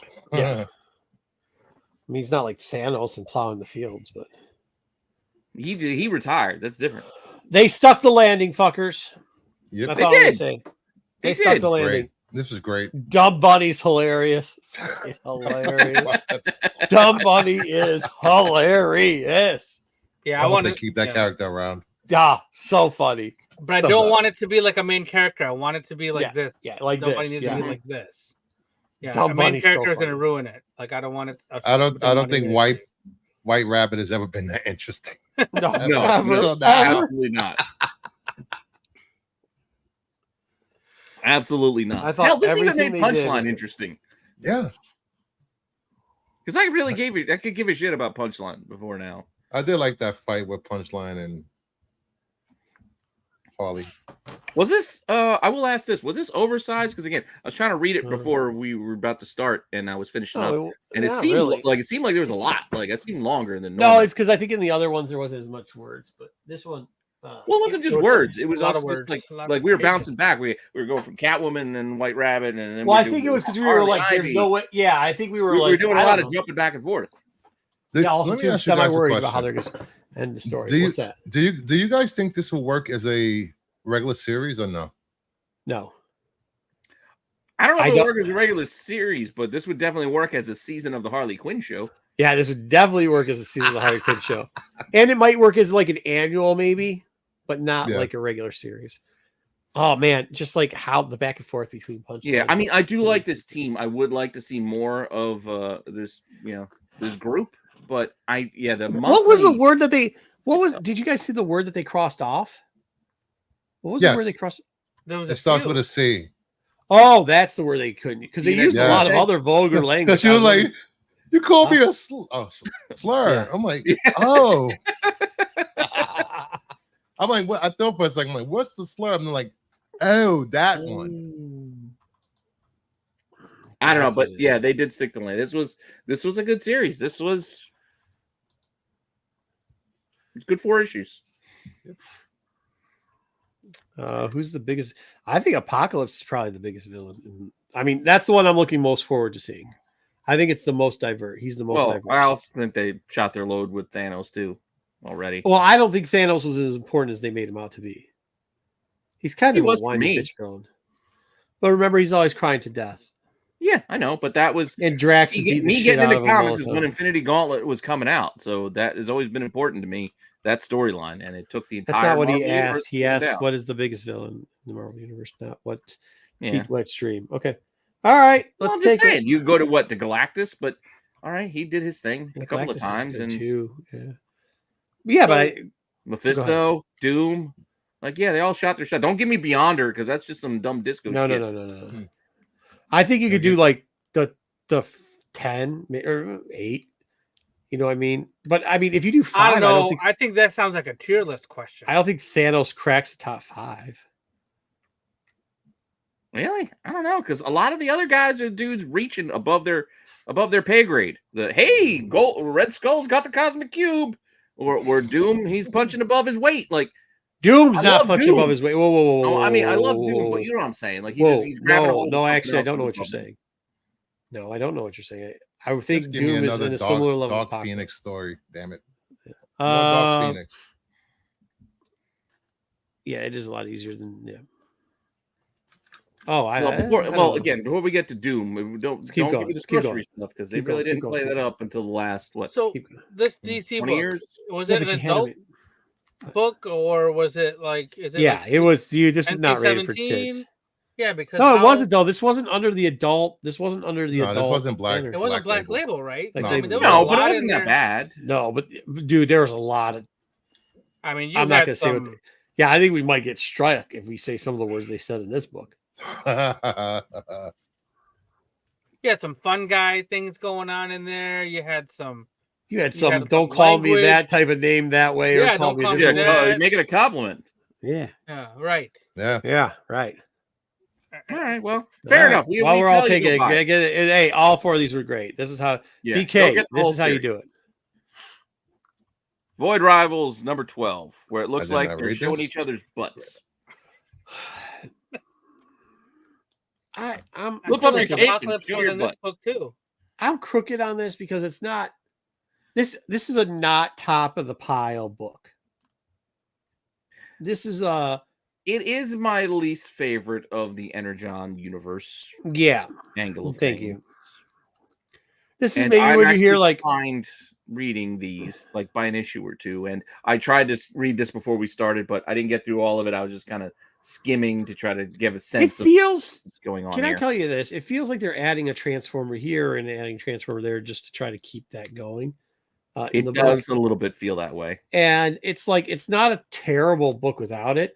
But this is the type of book where you're you've read 1, 2, 3, maybe all of a sudden it's about to get to 8 or whatever the last of the arc is. And you're like, oh crap, I got to catch up real quickly. And then you read them all and you're like, all right, fair. You know what I mean? That's what this book feels like. I don't know, in my opinion. So crooked thumbs up, I guess. Fair enough. We're just going to leave it there. We're not even going to do the whole thing. If you're into it, you're going to read it. Yeah. If you're not, you're not. Yeah, you're not going 12 issues in. It's 12 issues in. And again, we weren't reading Nemesis 2. Sorry, BK. We weren't doing it. That thing's terrible. Nemesis 1 was so bad. I did pitch Sonic, but we went this way instead. Yeah, I went this way. Fair enough. I mean, Sonic wasn't great. I did kind of read it. I actually didn't get time to read it yet this week. But it's been okay lately. So yeah, I mean, it didn't really progress much further. That's all. All right. What do we have for shows? But shows, all right. Well, we're going to move on to our shows, the streaming reviews, and we will first do our weekly installment of Okay. Kite Man. Hell yeah. Hell yeah. I love this show. I don't care what you say. I'm still thoroughly enjoying Kite Man. Hell yeah. I'm just still into it. I'm glad that we're kind of seeing the end of Beast Mode. Not to spoil the episode, but it was fun. I wish we could spoil it because it is fun as shit. And I give you a thumbs up again. I mean, just so fun. Just the sexiest villain and Bane. It was. Oh yeah, dude. Bane was great. Bane is superb in this. Superb. Anybody else watch it or no? No, I'm waiting. Well, okay, go ahead. Take it. It's good. It's good stuff. You'll like it. I don't. I mean, you gotta hate everything if you don't like the show, pretty much. No, it's just an entertaining show. And we didn't really. I try to pitch like, what else are we going to review? What can we can do Terminator if you guys are into it going forward. That starts this week. Yeah, let us know what you want to review. We can do Rings of Power starts tomorrow, I think too. Ooh. If we want to get that way. But nobody bit. I pitched it because I watched it yesterday, so I put it in here anyway. So I'll just review it if I have to. But only Murders in the Building season 4 started up yesterday. This just seems like shit that fucking Pete wife makes him watch, so he puts shit in here. Nah, what is this? Yeah, really. You never seen Only Murders in the Building? No. No. Man, it's good. No, it's funny no, shit. no, and no. Is this like a spinoff of High School Musical or something? No, there's no High School Musical. It's Murders in the Building. Oh, is that why? Because this is a musical? I'm not watching a musical, bro. Oh, this show is great. You laugh, but watch it. You'll become engaged. Because I give it a thumbs down. You don't get a thumbs down. You didn't see it. Yeah, thumbs down. Wait, this is take it or leave it. I'm saying leave musical? it. No, there's no music in this. Oh, okay. Leave it. Bruce, what do you got? It's they got Selena Gomez in it. Thumbs down. Thumbs down. This is for adults. 2 thumbs down. Show. Dog, what do you got on this one? Subject matter is not for kids. I mean, what do you got? It's got Steve Martin and Martin Short. Got it. Didn't know they're still alive. What do you got on it? You don't know anybody's still alive. I did. I knew that Steve Harvey's still alive. In it. She's still alive? Meryl Streep's still alive? Holy fuck. Holy yes, Meryl Streep's still alive. Wait, is this Dead People at the Museum again? Like number 3? Is Ben Stiller in this? A Night at the Museum, number 4, and all the dead people and all the mummies? Thumbs down. I haven't seen this. We don't have the clip. If we had the clip, I'd play the clip. But since we don't have the clip, I'm just gonna do the fucking clip. This is something Sticks for watch. You're I think cool. Stick watches. Why are we even doing this? This is something that nobody wants to watch. All right. This is like when he reviewed the New York fucking Jets. No, it was the Giants, which which is even worse. Which is even worse. No, I don't even like the guy. Martin Short and Steve Martin. No, this is actually a good show. I'm telling you, if you watch it, you would like it. Pass. You can keep saying pass, but you didn't watch it. We've got already 2 thumbs down. It doesn't matter. No, you don't get the yes, vote. we You do. didn't read it. You didn't watch it. All right, let me turn it on real quickly. No. Yeah, thumbs down.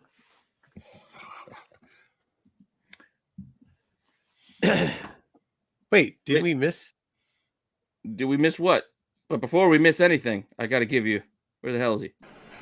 You don't have any idea what you're talking about. That's what are you doing today, Pete? What am I doing? Go. What did we miss? Go. What do we got? No, but what did we miss? I don't know. Go. You said we missed something. That's why I'm asking. I thought we had another show we were reviewing. Didn't we not? I don't know. No, there was no other show. There's no other show going on. But we had a movie. Oh, it was a movie. Yeah, that's right. It was a movie. Bike riders. This was a movie. I put it in the films because even though it was streaming the last 2 weeks. Bike riders. Yeah, like if you got something to fucking do and you need background noise, this isn't terrible. That's one way to sell it. The way this movie started, I thought they were going to rip off Goodfellas the whole way through. It ain't good. It ain't bad. It wasn't terrible. But yeah, you don't have to pay attention to the whole thing. You can have it on in the background, as Marco said, and still get the gist of what's going on. I don't even understand. I fucking hold on now. I don't even understand the fucking Indiana thing. What Indiana thing? How he fucking ended up in Indiana. What do you mean? I don't know either because I didn't see the movie, but I'm gonna guess he rode the bike. I don't think he did. I'm pretty sure he did. None of that shit made the sense. Yeah, the ending didn't make any. Well, the end was just basically he just fucking left. Like that, it didn't matter where. I don't think the point was because it was Indiana. It was just it didn't matter. He just fucking left. Yeah, I get that point of it, and I get that he left. I guess my point is like, I can't do it because I'll spoil it. There's a lot of holes with this movie, and you didn't have to watch the whole thing. Was it the worst thing I've ever seen? Was it the worst thing? Yeah, which is one of the characters. One of the things. No, it wasn't. One of the things was based. They literally said that the whole thing is based off of watching a movie, and they say in the show that the whole concept of the bike riders is watching a black and white movie. Well, that's where he got the idea. Yeah, he's watching Brando, and he said, "Hey, I'm gonna start a club." Yeah, which is pretty much the story of like. But then they showed you a remade color version of that movie for a very small segment of this, and then just gave up halfway through the movie. No, and then they went to this is what happened after the new guys came aboard. These guys coming back from Vietnam and doing drugs, and hey, these new guys, they. That red dress thing was fucking horrible. Yeah, you know did you ever watch Sons of Anarchy? Oh yeah. There was a scene in Sons of Anarchy where something happened to Peggy from Married with Children. Mm-hmm. That is one of the roughest scenes to watch at the time. I mean, it really was. Okay, I'm giving it. Yeah, none of it made sense because they telegraphed the whole shit. None of it made sense. They telegraphed because you know what? You didn't really feel that she was actually in danger. You knew they weren't going to go. And you knew what they were going to do. And you knew what the end outcome was. And you knew all the stuff. And like, it was fucking bad. I will say I did not see the final fight going that way. That's from a movie. That's literally from a movie of the same era as that. Actually, you know what? Crooked thumbs down now. Now that you mentioned that, crooked thumbs down. Now this is fucking like just fucking. Wait, well, I got a crooked thumbs up because it was fine, but you're now down. And when these guys now you can take it or leave it. This is really you can take it or leave it. You make your choice. I mean, if the biggest fucking push for this movie was like not the worst thing we've ever seen before. Hey, I'll say my biggest concern was Tom Hardy doing an accent. It was fine. Yeah, because who the fuck cared about Tom Hardy's character? I did. He was fine. He just didn't say much. Yeah, he didn't say much or do much of anything. He tried.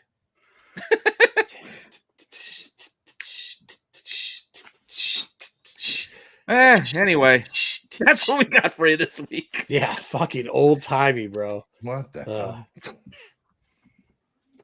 Yeah, for the Outlaws, it started in the fucking like 20s, bro. Not some fucking. Well, this movie was supposed to take place in like the 60s and then bled 70s, not the 20s. It's a fucking whole new world. It was in the 60s, the Easy Rider time. Yeah, the Easy Rider. Yeah, because the one guy, that was another thing. Happy Sunny. That shit made no sense at all. They just put in a character so you can see. Oh, yeah, Funny Sunny. So you can see rotten teeth. That's all they did. No, dude, they all had. There's a ton of dudes had rotten. Funny Sunny is the worst. Funny Sunny. Yeah, of course. They work in strip clubs. What the fuck do you want them to be? All right. Yeah, I mean, Funny Sunny. Her accent was probably the worst. It was bad. Yeah. Is that the main actress on it? She was like, yeah. Seriously? This is what we're doing? Oh, yeah, that was fucking. Hey, she tried to pull off. Hey, no, she tried to pull off the wife from Goodfellas. You're right. She tried to pull off the wife from Goodfellas. It didn't work. It did not work at all. I'm going out. Not without you. Do. That dude, Vince. Vince, you need to watch it. It's terrible. You'll like it. I mean, it's not like you should watch it. I'm just saying, like, it's. I'm not gonna ever. I'll tell you this: you watch it once, you ain't never watch it. 2 hours. It says it is. Like, I think it's shorter than that. Because it ended, I was like, "Oh shit!" So here's what happened during part of it. I got up to go do something, and I forgot that it was on, and then I had to come back and rewind it. So it took me all of 2 hours. Yeah. It's not about the Hells Angels either. It's literally about a guy who watches a Brando movie and then decides to put together, like, there's no historical anything to it. Like, it's not even close. I did once time. So I worked with a guy early on when I was about 14 at one of my first jobs, or 15. And he was a this guy. He was a DOA guy. No, he was a DOA guy, bro. And he was a mechanic at a golf course for like the grounds crew. That's what his job was. And he still, like, they didn't have tattoo removal back then. They didn't have anything. So we got this guy and he's got all his shit. Like, at one time I had asked somebody, like, what is, like, I didn't know what some of his tattoos meant. And I was like, what does that mean? And they're like, oh, hey, yeah. And this guy, God bless him, like, fuck. Interesting dude. Like, he was pissed when you didn't bring in your carts for oil changes. Like, visibly pissed. Like, this isn't how we treat, like, it was the wildest shit you've ever seen. But with that being said, yeah, I don't think, like, there's no factuality to them. Your factuality, but that notwithstanding, I think my problem with this movie, even though I still say watch it, yeah, but it's quite they had a lot of actors in it that they did not really utilize. Like, you had Michael Shannon in it, and he's just complaining about Pinko's shit. You had Dewey Crow from Justified as like the little accountant dude who was like Hardy's like number 2, but he didn't really do anything. Like, he didn't. Yeah, he just died. Like, they didn't really do anything. They just were there. Which that whole thing didn't make sense anyways, with the thing where they all show up to that thing. Right? Well, it just kind of felt forced. It's like, that's what I'm telling you. The whole thing felt like that. It felt like they're just trying to do bits from other movies. I will admit, I had to rewind that part because, like, wait, whose funeral is this? Like, I didn't get what happened. Oh, because they didn't really say who died. Yeah. And I'm like, what? Yeah, and the guy's like 70 and his parents are like 50. I didn't understand that either. Yeah. But it's still worth a watch. I mean, that's what I'm saying. It's okay. It's not. I don't know, Joe, if he was the best character. He complaining about he didn't want any college Pinkos in his family. Like, I don't know. But I think it was really just trying. I think they were trying to go like they're trying to tell you. It seemed like somebody got a concept of what the 60s were like by watching terrible movies, and then they made a movie about how they felt bikers would be in the 60s. Is that fair? Well, there is that, but I think what I'm getting at, one guy becomes a biker cop. What the fuck was that all about? Oh, well, yeah, there was that. What the fuck was that all about? Well, that was unnecessary cockroach there. But I also felt like some of the roles could have been for like unknowns that could break out if they did well with the character, but then they put known people in it, and I'm like, you're really overqualified for this position. Like, what they're asking you to do, Matt. You don't need to be in this, Matt. The book can't be based on photography and say this is the start of the club when they took photography of a club that's 40 to 50 years old already. So, like, well, no, but I think that's the point. I think that's what it was. No. The guy looked. What I'm saying is the guy looked at some pictures and said, "Cool, I'm going to write a story." No. Pictures. But the movie itself, the way that it's told, is how the book that this is based off of was done. The kid doing the college pictures. Oh. Hey, he was interviewing them all. That's what it's based on. The kid taking the pictures who was in college. Then he came back to it. Yeah, but the kid just took pictures. He wasn't like he was also recording them to take for interviews. I don't think he was. In case he wanted to write a book. In real life, I don't know if he was. It doesn't matter. It was. Well, that's what I'm saying. That's what I'm saying. It looked like somebody took pictures, and then somebody new decided to write a story about what the guy who was taking pictures and what he saw there was, without having any experience at all. Is all I'm saying. Yeah, doesn't matter. Why are we still doing it? We got to go to the next thing. I don't know. I don't even care.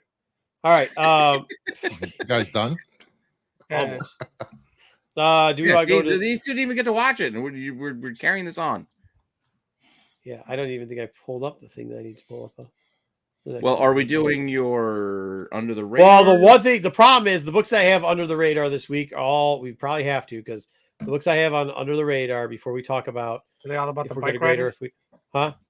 Are What's a lot that? of books about the bike No, riders? but I'm running the No. thing.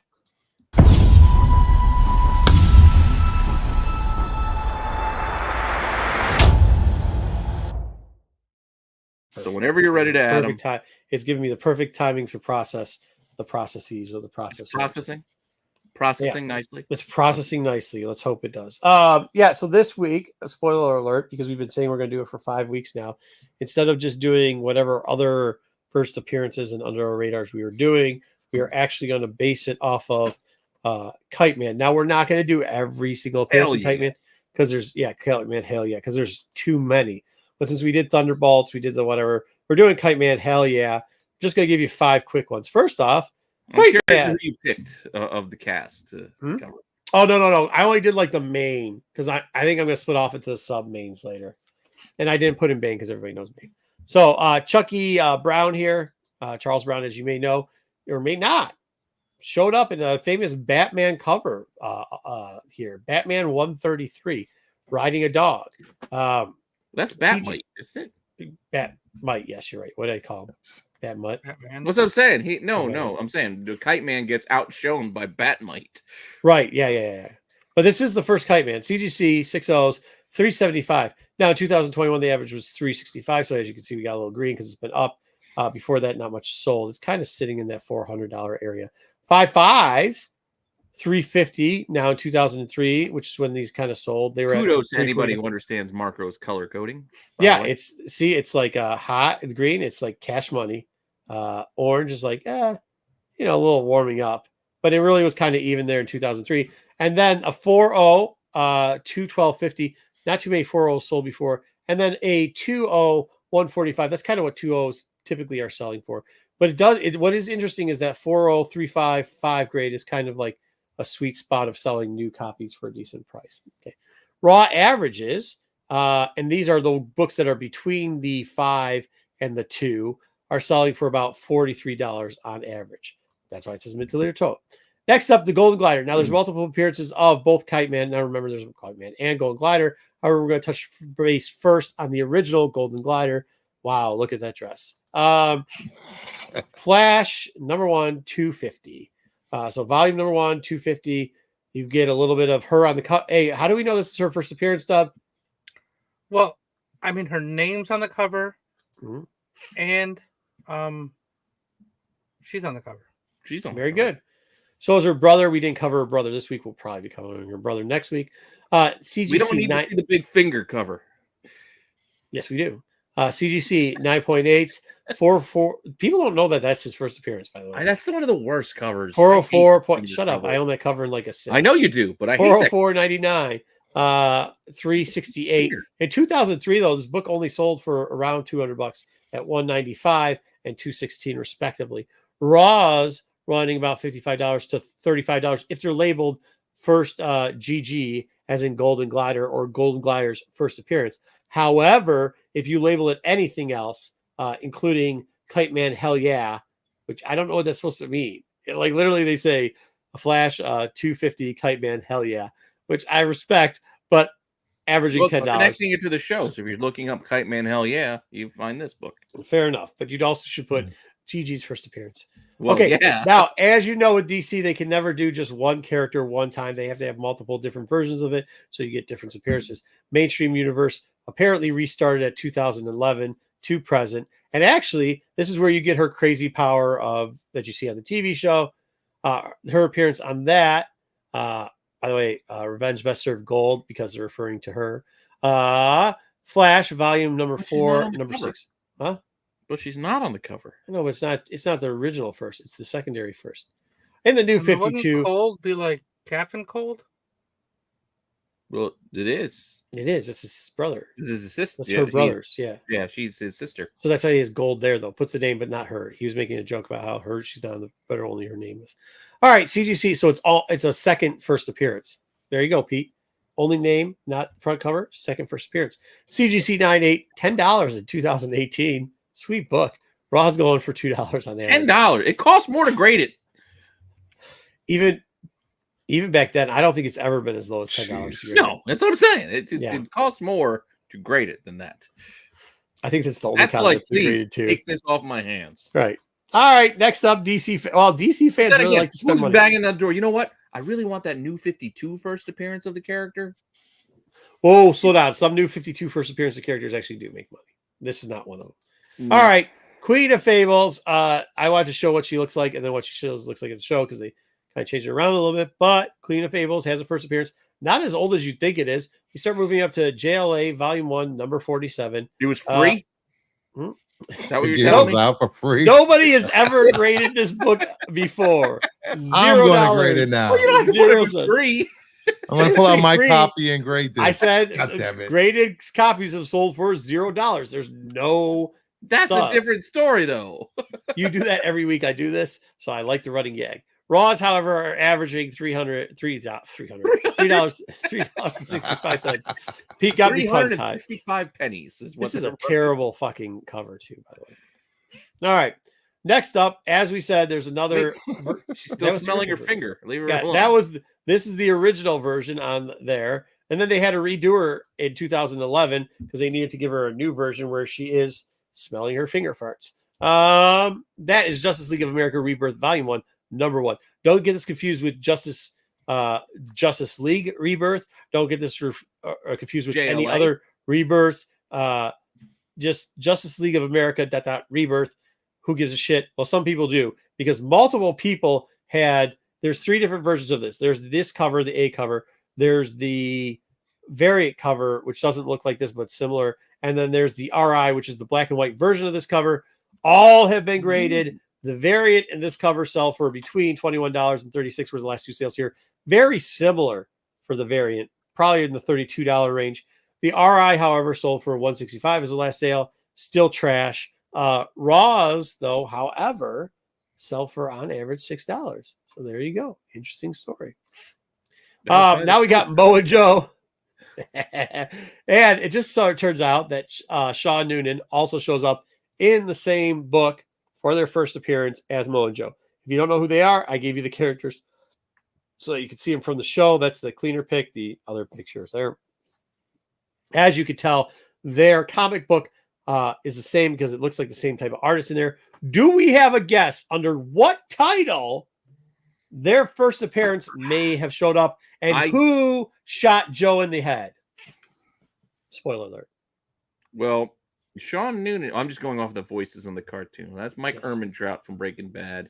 And then Chrissy from Sopranos is Mo, I think. So I think Joe's the one that's dead. Joe is the one that's dead, yes. Joe's also dead in I don't remember who the hell did. They're both dead in shoot him in the head.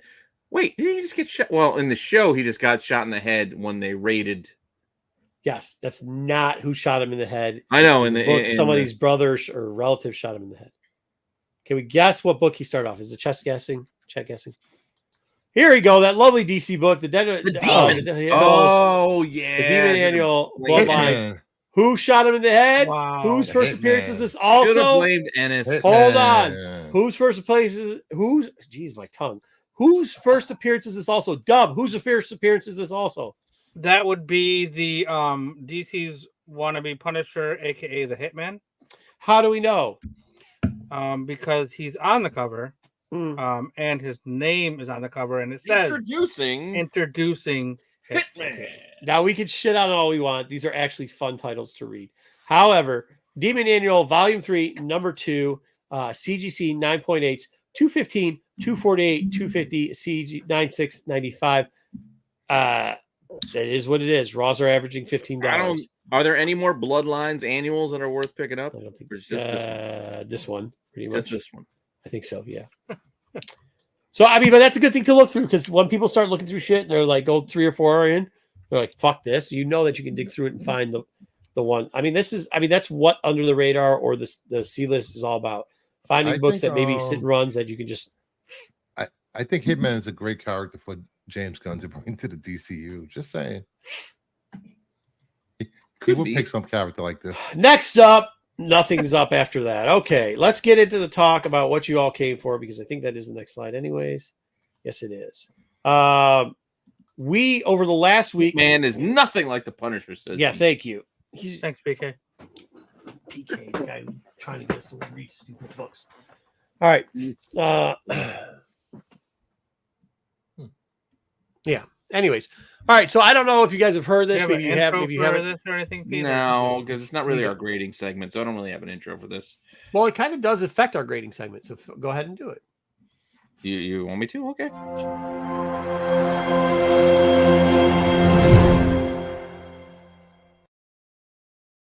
So for those people that haven't been following, I didn't actually know this was a big thing on the internet, but then I talked to Bruce and he said he actually had covered it on his own channel. So make sure you go check that out. Sunday, right? Sunday show. Yeah, I did an interview with Palm Beach Presser. He was probably one of the ones that brought light to it on the last couple of days. Yeah, so originally, I actually have some of the documentation from before. There is in May, around May 15th, on the CGC boards. What the heck is Raul's first part of his name? Is it Iron Raul? I can't remember what it is. It starts with the nine. He brought up a point that he had gotten back a bunch of books, and it looked like the inner well was arcing, shall we say, not causing damage, but arcing the book. It looked a little bit off. And when that came down, we had gotten a response. We get through the 9.8s, 9.6s stuff. This is a part of our grading segment. We got a response here from Mike from CGC on the CGC port. And if you don't know who Mike is, he's kind of like the main administrator. There's another guy we'll get into later who kind of works a little bit more for CGC. But like Mike pretty much goes, if you got a problem on the CGC board, he monitors it. And if it's something that is a CGC issue, you can even tag at Mike in it. Oh, that's his name, Lord Raul. Lord Raul. You could tag Mike in it. At Lord CGC. Raul? Lord Raul. Yeah, so Lord Raul had gotten a bunch of books back and took them. He's like, hey, look, there looks something funny with this. And I will tell you that some of the books did have something funny in it. The Interwell looked funny. It just did. Now, under Lord Raul, he said there wasn't any color breaking or anything like that. He showed a bunch of books. They looked fine. You've probably seen these books before because even though these books were taken care of, we still have examples coming out as much as today of people claiming that these are their books and they're not. But we're not going to go through everybody's books. So this was back in May 15. They said, hey, man, the text they use is tough in the chat because it didn't come out. They identified a batch of inner wells that were warped. So when they got them in the packaging, they removed them for production. And they said, it appears that some might have gotten through. So please send your books to the thing. You list as an ME. That's usually an ME is like when they fuck up if they smudge your list, your medical examiner? No. Mechanical error. So yeah, when they screw up like your mechanical error. Yeah. So like, let's say they screw this up. Let's say they screw this part up right here. Like it's smudged through there, or like it's sideways, or something's wrong with the title part. You can always send that back for an ME, and like you'll get a credit. Put the wrong label in there. Put the wrong label in there. Yeah. No, There's they have put the wrong side. label in there. Actually, and this is where we're going to hit up later because like CGC makes a ton of mistakes. They one time put a pube in the book, and the only way we got them to reslab it was it was a short curly hair, bro. Oh my God. I don't know what were they doing on top of that book? Jeez, dude. Remember, I told you to jump to pubes. It could have been a beard hair. Either way, we couldn't. It wasn't even my book. Don't give me either way. I'm much more. It was not my book, so it wasn't chest hair. It was not first appearance of a pube. But anyway, so that's the way you get around it. You got to put weirded out by somebody's chin hair than their ball hair. Yeah. So at the time in that May, there's one very big case of it, and maybe two, and they had already admitted that they probably would have done it. But then everybody started sending in books, and CGC put out a statement and said we received slab sent as MEs due to the walls being described as warped and bowed, and this took place in like June. And they said, please note that this slight curve is a normal characteristic of how the well cool and is not considered a defect. As such, these books are not qualified as MEs and will be rejected when you send them back to you. Thank you very much. Now, I will tell you the first group of MEs they got taken care of. And here to show you an example of, I think because we got to talk about the wells, the two different wells, we have the man himself, Brucifer. Brucifer, can we show what we're talking about when the wells? Can we show what a well is? Sure. King of Nerds. This is a well. Okay. Here's a well. And it goes inside. So that's inside. Inside the case. And just for those people that aren't aware, there was an issue with people opening up the case and substituting out books. There was a little bit of a scandal. And so what CGC did was they changed to new inner well. This isn't the first new inner well, by the way. They actually, back in 16, I think it was, they had that inner well that actually damaged the books. Like turned the corner over and ruined it. They got on top of that pretty quickly. There was remember when they had the weightless one where the shit floated everywhere and then people would be shaking the books and cracking them.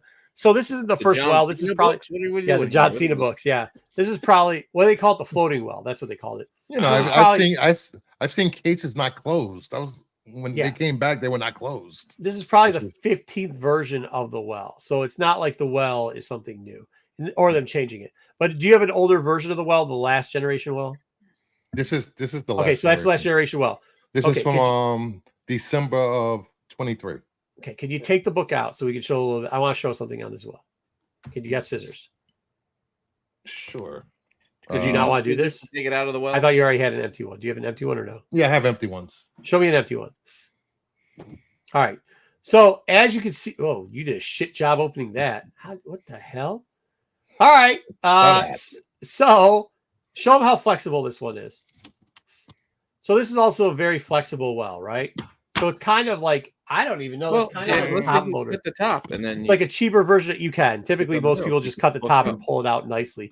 But apparently he cut the top off and then cut down so you can. I see what he did. Yeah, because it's tight. You got to cut it down. Yeah. And then I slide a backing board in the back to slide it out. So you don't cut it. That's a fair way. That's a fair way of doing it. Yeah, fair. Yes. So that's the V. So now can we talk about the new ones? Let's see what a new one looks like. Used and non-used, and then this is from. Did you just tap that on your desk? Yes. Okay. A couple of weeks ago. Okay, a couple of weeks ago. So now what we're saying is turn it sideways. Can we see if there's any bowing in it? Oh, I can see it already. Yes. Yeah, you can see a little bit of bowing in it, right? So there's bowing. Can we see the spine? Yeah, see, all right, just to be clear on what we're looking at here. So this is what was taken out of a CGC case that was cracked open. So the CGC case has been opened up, and this is what's inside the case. Yeah. So they took this portion off. This whole plastic case is off, and these wells are inside of it. All right. So you can see there is a little bit of bow inside the plastic case. Yeah, that's but I do see the bow. It is, it's definitely there. Now, can you pull us out a case that you removed a book from already?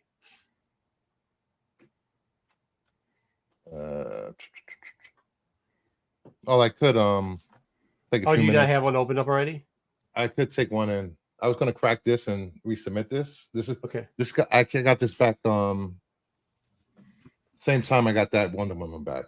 You don't have an empty well? I thought you said you had an empty hardcore well. So, question. Yeah, I do. Actually, this one. There you go. Sorry. So now try to bend this one in half. It's a little tougher. You can see it's a little bit more tougher and everything else, right? Yeah. Yeah. Well, even this thing, like you cut it, hold it up like sideways so we can see it, like you're showing us the spine. Because you can see that it sits flat, even though you cut it. Like it's still sitting pretty flat. It is a ceiling. It is a ceiling issue. So now here, that sits pretty flat. Yeah, on its own. So here's the thing that's happened over the last couple of weeks. We've taken, how many books have you looked at just in the last 3 days, Kingdom? About 50 to 60 books. You can see them in the background. Yeah. I went out because me and Dub have a mutual friend that went to Heroes and did onsite because this is a concern. We're not going to act like it's not a concern. It really isn't a concern because what we're seeing online isn't the bowing. I'm not worried about the bowing because we've also seen case, so you're not going to get that anyway. Yeah, we've also seen that people have put it back in a back border behind it, just like Bruce said, and over less than a day, within hours, it has gone back to the natural state it was ahead of time. What's concerning, and I think everybody will say this is kind of concerning, is that it seems to be that the bow, on some people are claiming, creates spine ticks. that can be concerning because how much is it? Yeah, how much is it going? Yeah. And it's giving back. Here's the problem with that.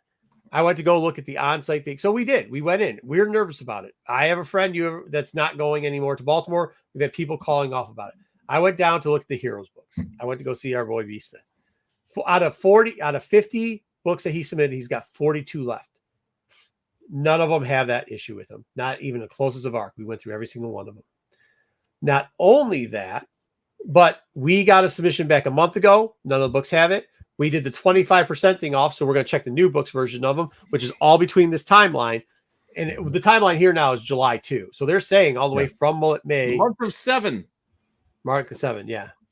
July, they're saying there's a big load. We had June was Heroes. There's nothing wrong with those books. The year of our Lord 2024, the month of 7. Shut up. Well, dude, when you get over because he keeps saying 7. It was pre-show. Pre-show, I kept checking because I've been checking so many invoices to see when we actually got them submitted and everything else. I was like, yeah, the month of 7 because the fucking month was 7. The dates are different. Reversed to it that way. The month of 7. But here's one of the things that it says. Like a super villain trying to tell a riddle. Of the pictures of the damaged books that we had seen, there is 2 issues that we have come to a conclusion of. Okay. The bowing naturally doesn't seem, and by the way, none of the Silver Age books even seem to have bowing at all, like that we had. I don't know about you, Bruce, but none of the Silver Age books seem to. Maybe because of thicker stock, maybe because of the book weighs more. I don't know what it is. Well, Silver Age, they probably use a wider thingy. Let me check. Let me pull out because I just got back Silver Age books. I'll be right back. Yeah, pull out Silver Age book. You're right, Pete. It could be because they probably use a and they probably still have old ones. Like if they got a newer different type of But here's the one thing that's very interesting, and we've talked about this before. So I finally went to the store today on the way back from looking at books, and I picked something up. This is something that people don't know. Of the books that supposedly people, and I'm not arguing that there's a little bit of arc in some of the books, but some of the books looked like a couple things. And we're gonna look, every bad presser out there now. Zoom in, I'll put you up top. Yeah, every bad presser out there right now is claiming that CGC screwed up their books. I get it. So you just, unless you're giving us before and after pictures, I don't know what to tell you. Bruce is giving me some before pictures of some books, and I blew them up. I go, hey man, you see this? Yeah. And he's like, oh shoot, you know what I mean? Like you saw defects before. The bowing obviously will make the defect, especially when you take it and put a plastic case and it'll pronounce. Makes it a lot more pronounced. If it was already there. Okay. Right. So and for a long time, a lot of this was supposed to be only affecting collectors. As you know, I do both. I collect and I sell. This week, when we got a call from somebody who's a pretty big, and I'm not gonna say what his name is, a pretty big seller, and he said, I wasn't worried about it until this week when I started getting books sent back to me.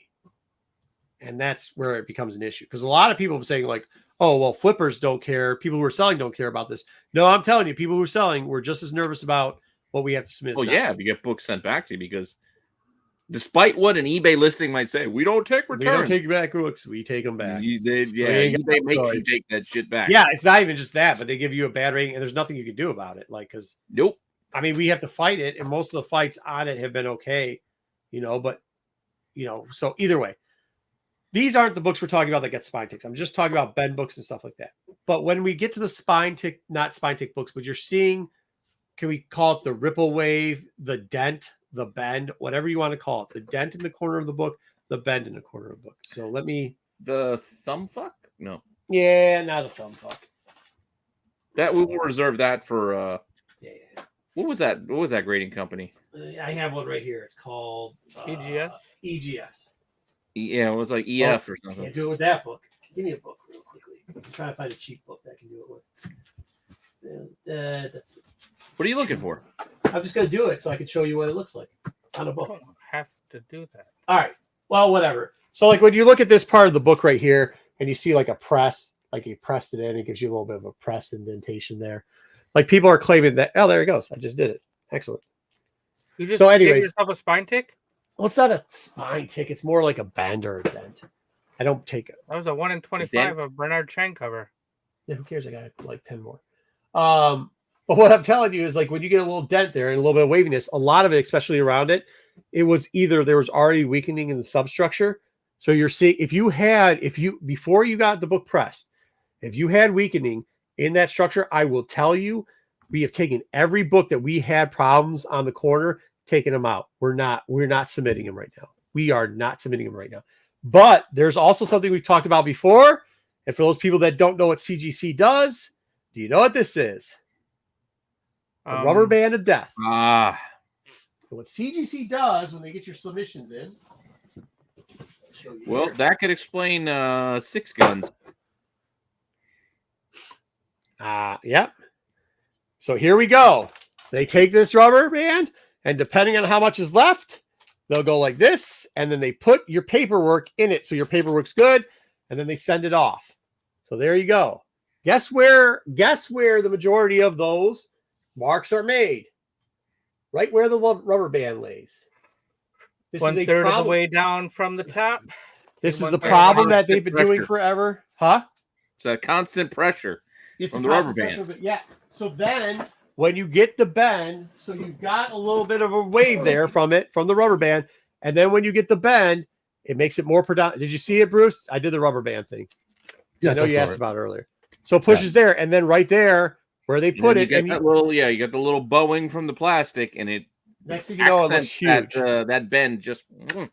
Yeah, I found the book that got graded within the last since May, about May. Silver Age. Ooh. What?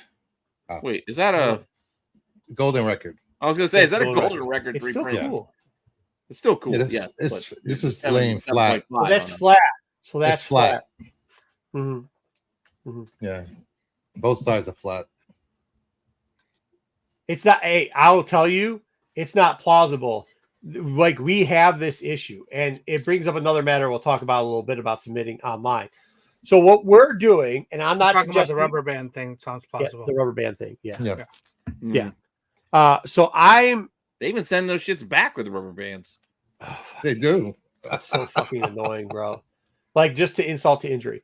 So what we've been doing, and they cut open the tops of the books, and especially if you get something pre-screen returned, it's just like, what did you do to this thing? I got these back in July, so I'm gonna see if there's any bowing on these.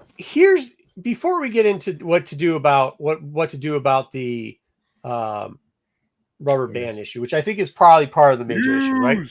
Because we have seen it before, right? We've seen it. If it's just the Boeing issue, you're supposed to be able to resubmit it. I know it sucks right now that they're not taking care of it, but if you can take the book out, you can put it, and within an hour or two, it will be flat again. As far as taking care of them fucking putting a rubber band around your fucking book, we can't do shit about it. We've been complaining about it for fucking years, right? But here, the one thing that CGC... And that's something they do at onsite too, as well. Yeah. Oh, no. On onsite, it's the worst. It's the worst on onsite. And we're going to give you tips on, because Bruce asked afterwards when we were talking, because we've been talking for so many hours this week. He's like, dude, what about onsite? Can you tell the people about onsite? And I will. So I'll tell you what we do.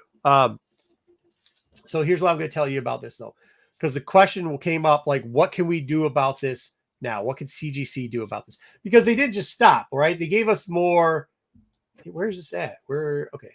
They gave us more explanations, more feedbacks. He said at one point, they actually gave this statement. Was this morning? This statement this morning, they changed around everything they said and said, because at first it didn't sound like they were concerned, so people were throwing a hissy fit. It said, hey, they're always concerned about quality and integrity. We take it seriously. We don't see the curve as an issue. We don't think it's impacting the book at all. In other words, it's not making spine ticks. It's not making, you can call it whatever you want, because they are using the word bend at this point, or dent. They aren't even calling it spine tick. So I'm just trying to clarify the English that they're using on this. The arc says they don't see an impact to the condition of the encapsulation of the book. Please contact customer services. And by the way, we showed you what customer service is going to say. Customer service is going to send you back your book, charge you for it, and tell you there's no mechanical error in it. They're deploying a QC resource and working to replicate the issue, because originally what they said was, we are doing QC to replicate the issue and understand how it occurs. I'm going to tell you how it occurs. It occurs because you fuckers put rubber bands on shit, dude. We will follow up with more. They're probably not going to follow up with more. Well, Actually, I don't know if it's that. I mean, because to your point, you said like the inner wells are sealed, right? Yeah. So it's due to heat. Well, yeah, because when they press down on the heat on the smaller books. Again, I worked at Blockbuster. You shrink wrap a fucking cover box. Heat shrinks the plastic, so the plastic's going to tighten. The plastic is going to tighten, but Pete, that wouldn't explain why a bunch like the majority of the books don't have that tilt wrap into it. I think the rubber band creates a weakness that the heat will then heat on to the weakness. Yeah, so that's the combination. Highlight once you get to that stage. The original ones that were coming out in May. The difference between what's going on now and what's going, I think we have to clarify what was going on in May, right? The stuff that was coming back, it wasn't 1 and 2 books. It wasn't like 1 out of every 10 books. It wasn't 1 out. It was like 10 out of 15 it was like books. Batches, I would. Yeah, right? It was like batches of it. Yeah. This now is like, if you could get away with stuff that I've seen where people are complaining about it, you could reduce it down. Seems like a very low percentage actually are even showing the damage because of the bend that's not already there. The rubber band damage books, that's probably 2 out of every 50. So do the math on that, because that's what they're probably putting them in stacks. Okay. And then after that, there is a bend. There's a bend on a lot of the modern books, but it's not causing substantial damage. I understand it's ugly. I understand people don't like it. I understand that it's an issue and they need to fix that, but it's not. If you damage my book, I'm pissed off. And I consider damages that if I take it out of the well, resubmit it, that's worse. And please, this too. Don't give me Signature Series, because you don't know what the shit. I've seen the signings for Signature Series before, and I've seen somebody call somebody's name while they're signing and then put their palm down on the book, sign and go, not realizing it. Oh. What was your name again? While you were talking, I cracked open the there you go. True Love. Excellent. What do you got here? Oh, Steve. So let me just show you that it's same cert number. No, show our reactions. Okay. Yep, we got a little bit of not much. A little there. No, not much. And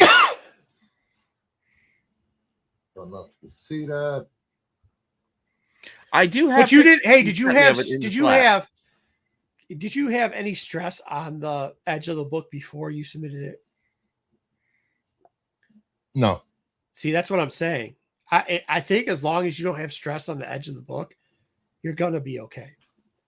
Now I'll tell you this: for collectors, I don't know if it's going to matter. I know it's going to matter for sellers, because since it's becoming more popular, good luck not getting this shit sent back. Oh yeah, well buyers are like, oh no, return. Yeah, that's not that bad at all. It's not as bad as the other one. That's a bigger stock anyways. Yeah. It's at DH, yeah.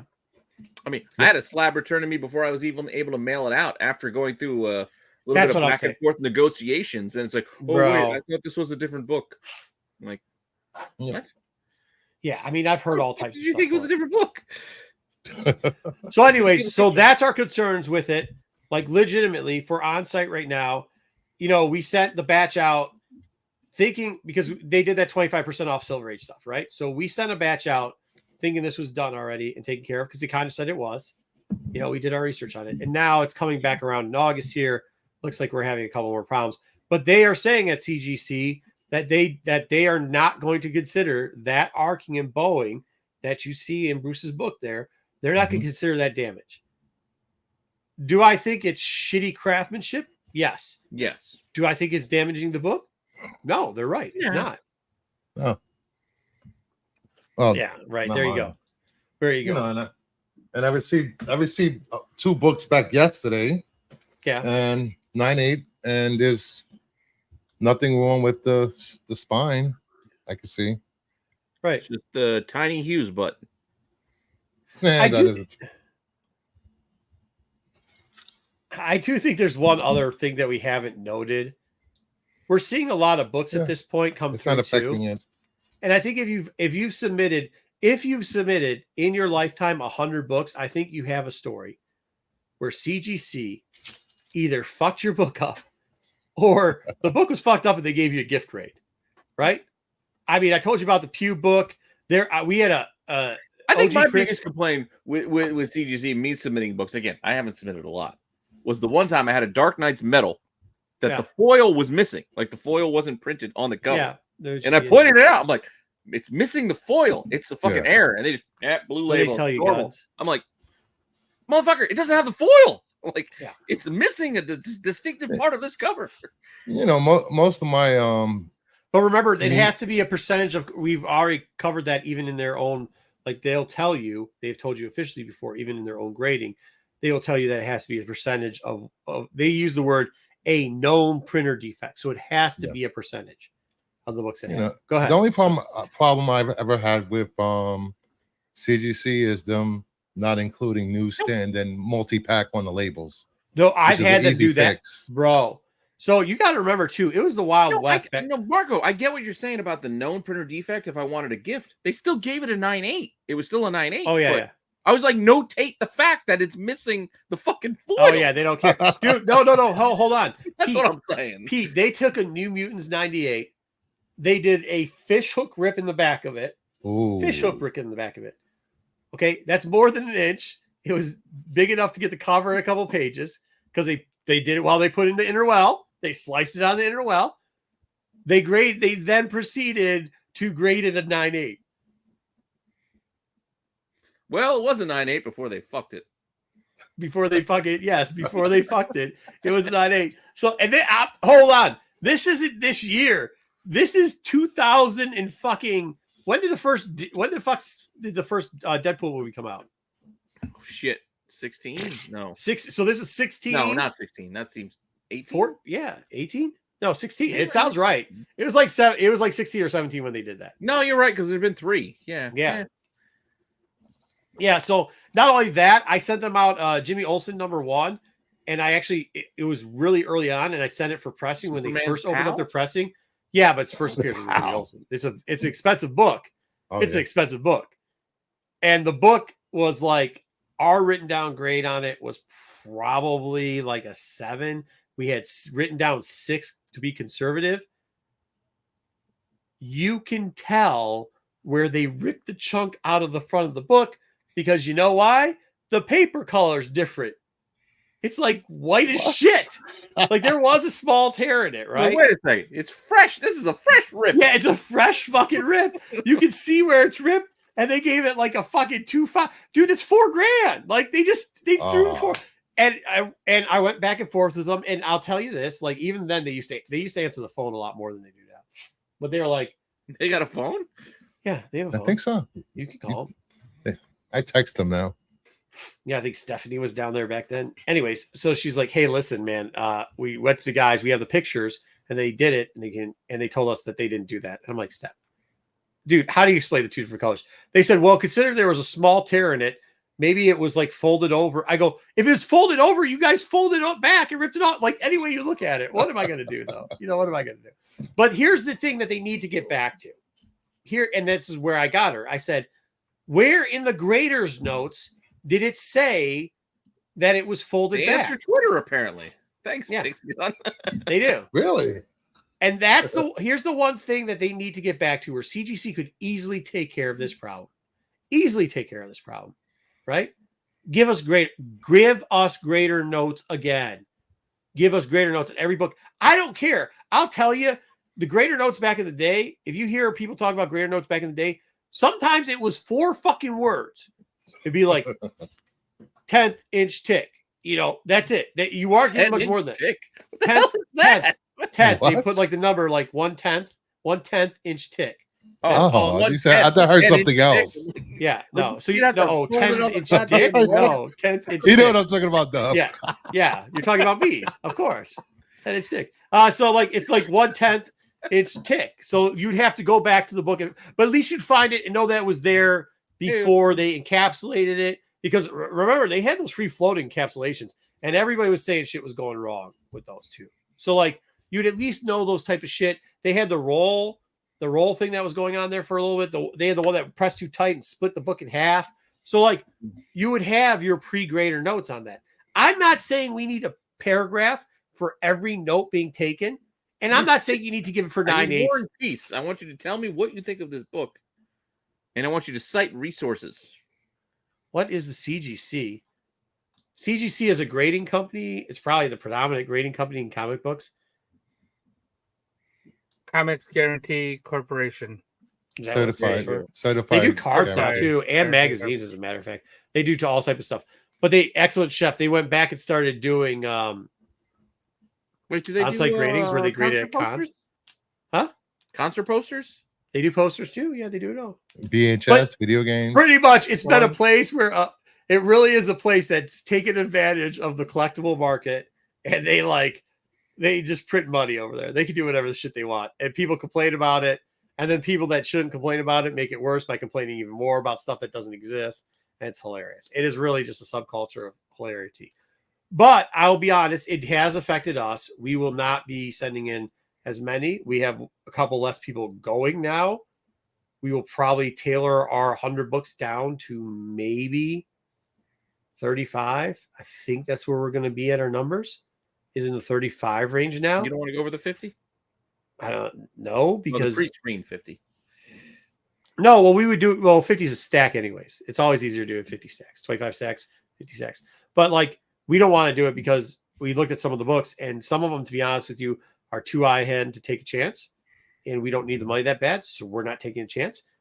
We have a stack of about 15 to 20 of them that had some type of defect that was a pressable defect that we pressed out in that area that we told you we were worried about being a high stress area on the bend. A high stress area on the bend, we're talking BK, I don't think it matters. Yeah, nobody has ever been able to just capitalize on mistakes. Oh, just watch. Maybe it was just CBCS just being in. CBCS is the most incompetent. Yeah. Well, EGX actually, but I thought a lot of people didn't like the way the PSA cases look. How big I don't they like were, it at all. How heavy they were. I just don't like the look of it. Dude, remember when they had rainbow jizz? Do you guys remember that? Yes. What do they call it? I still got books that have. Well, no, rainbow jizz should be off of them by now. They usually dissipate eventually. Maybe we'll take a look at them, see if it's gone. I forgot what it's called. Newton rings. They call Newton rings. Yeah, they look like somebody jizzed all over your book in rainbows. Looks like oil spills. Like you go in the parking lot and you're like, hey, look at the puddles. Yeah, they had that too. So but with that being said, so we're reducing. I mean, it's almost 70-ish books that we're taking out of the rotation and not going to fly somebody else out to deal with it either. It's that big of a reduction we're putting in. Now, I know some people aren't scared of it at all. Our buddy B. Smith, who went out to Heroes, said, F it. I've had 4 shipments since then, and I went to Heroes, and all of it's gravy, baby. So, I mean, I hear that too, but I'm just, I'm more cautious than other people, right? I really haven't heard any stories about a couple of weeks they get the books and then they notice it. It's usually immediate. They're claiming immediately when they open the box, when they unboxing the slabs. So I haven't heard anyone say they got their slabs and 2 or 3 weeks later this disappeared. So hey, GT Comics, I got a Zantana. What's the black cover with Zantana where titties are all there? This was what, 15? 15? 15, because 16 is the last issue. It's red. 15 is the black. I got that 15 book back. The greater rejection notes on it. You're talking about Hughes, right? Yeah, the Hughes had unidentified substance on the cover. I've had that happen, bro. There was no. We do our pressing under black light. There was an unidentified substance on the way back, and you know what it was? No, I know it sounds like that, but it was somebody was fucking eating. Somebody was fucking eating. Those are good ribs. No, and they probably were taking a drink and they coughed. That was a McRib.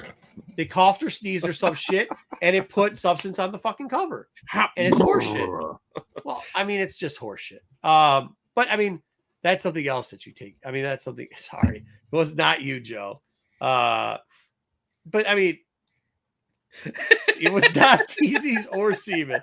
Could have been actually. I like how you put it phonetically. Feces. I just like to think that it was a food substance.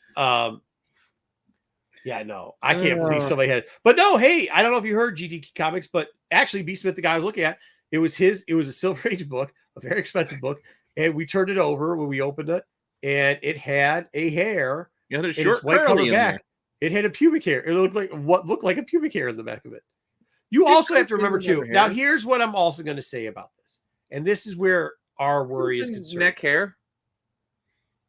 There could be another answer to not just the rubber band. Pit There hair? could be another answer, and the answer is they've hired a lot of new people over there, and these interwells, as you saw Bruce show you, are a little bit stronger and a little bit tighter. And we could have people shaving while grading your book. shit. No, that happened like 2 years ago, dude. The pubes have been they're eating their lunch. Just nom, nom, nom, nom, nom, nom. Pubes are acceptable. He probably was. Yes, he probably was. Scratch and sniff, so you can really get to. I got somebody who would buy a lot of book. You know, he would go walking around the con, and there was a dealer, and I wish I could. Well, I probably shouldn't remember his name.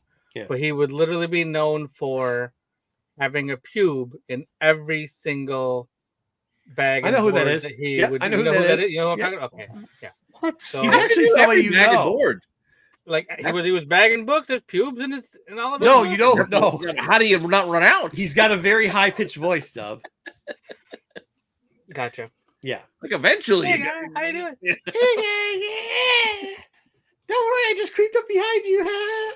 Okay, buddy. I eat pizzas with garlic and fucking mushrooms, then pick my pubes out, put them in your books, and slam them on the table.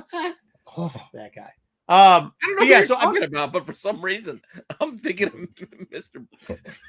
Poopy Butthole. There's a guy. Oh, Pete, check out. Hey, by the way, check out the private message and check out what we're trying to buy. And don't say what it is because I don't want people bidding on it.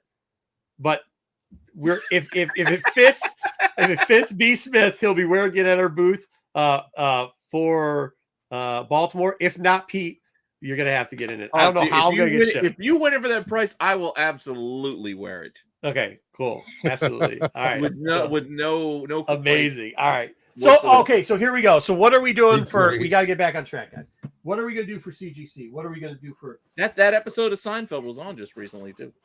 What's that? I thought Heidi Ho was well, no, not the Heidi Ho. The George with the hot girl, and then apparently he's like, "What if it's a guy like me, but he has a cane and a monocle?"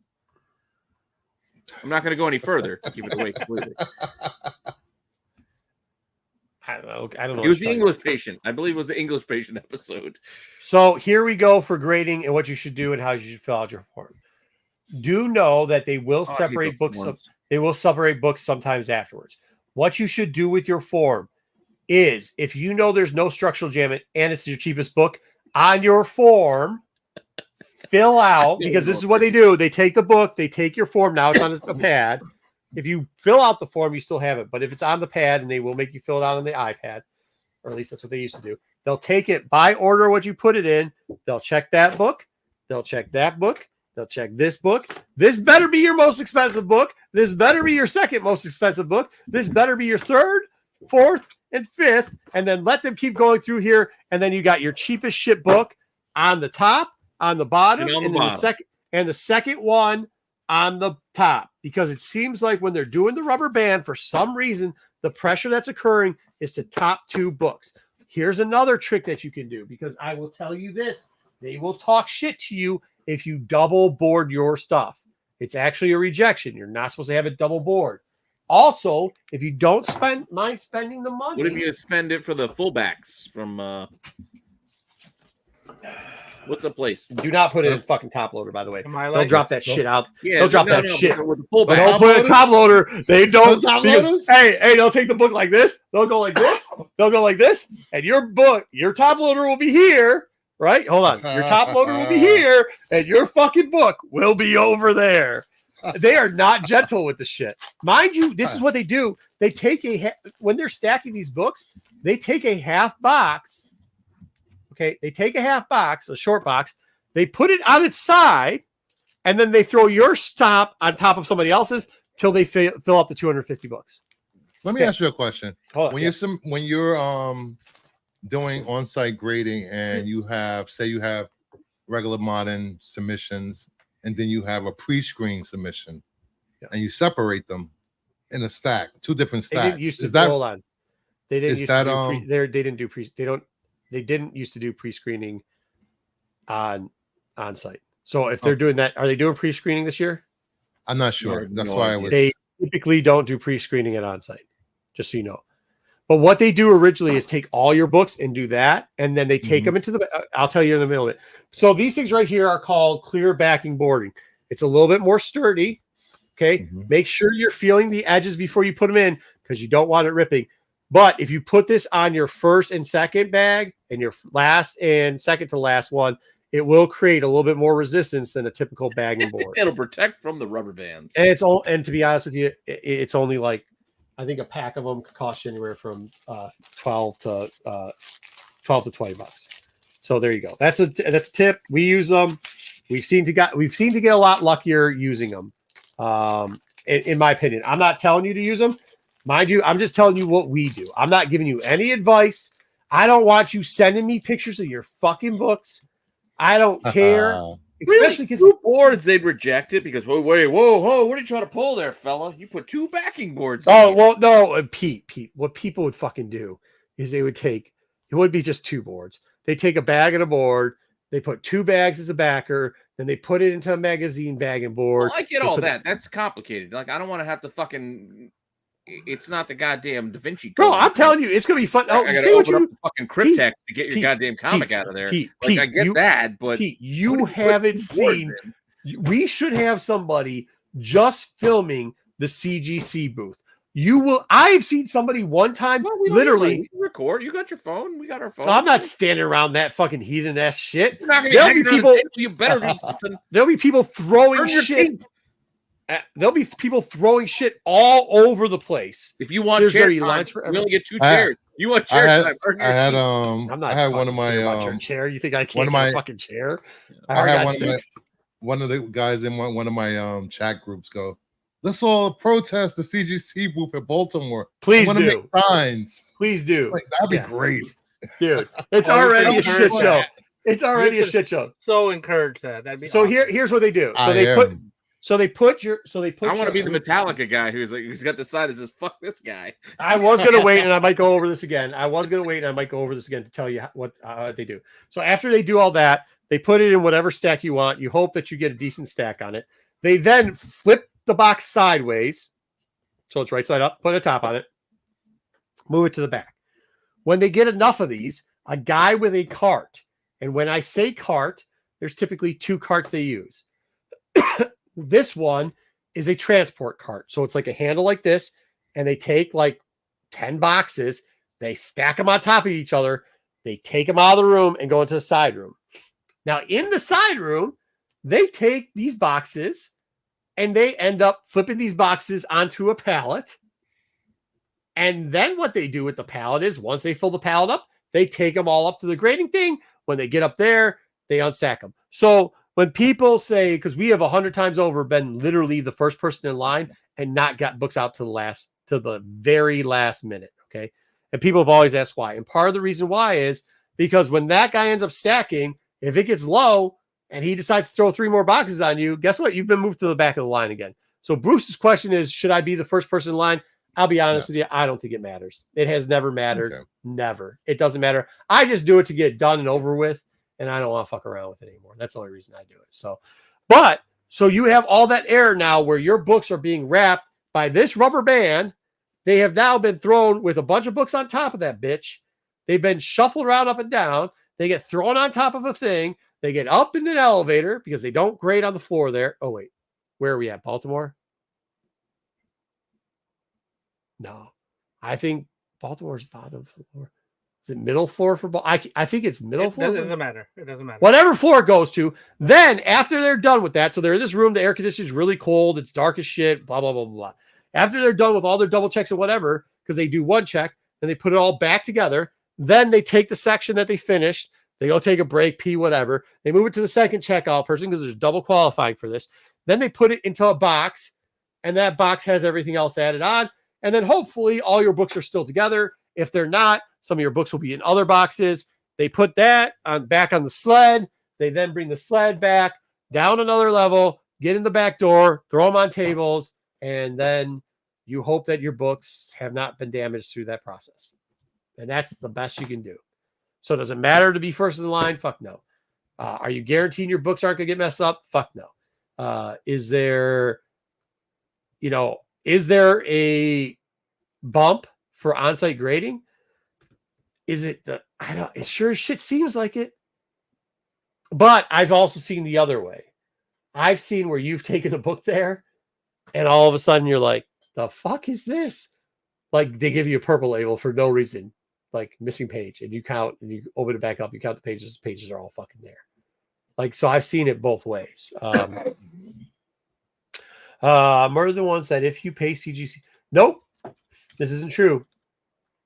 They ripped my book. They completely tore a piece off of my book. And then they gave it like a 1.5. I guess I could go look it up. But they turned it like a 6.0 into a 1.5, buddy. So that's not it. So here is the theory on duplicate books. If go find a friend who has two books that they say are the exact same grade and look at them and tell me that in your head that one of the books does not look the same as the other book, because one of these is not like the other. Yeah, every time it does.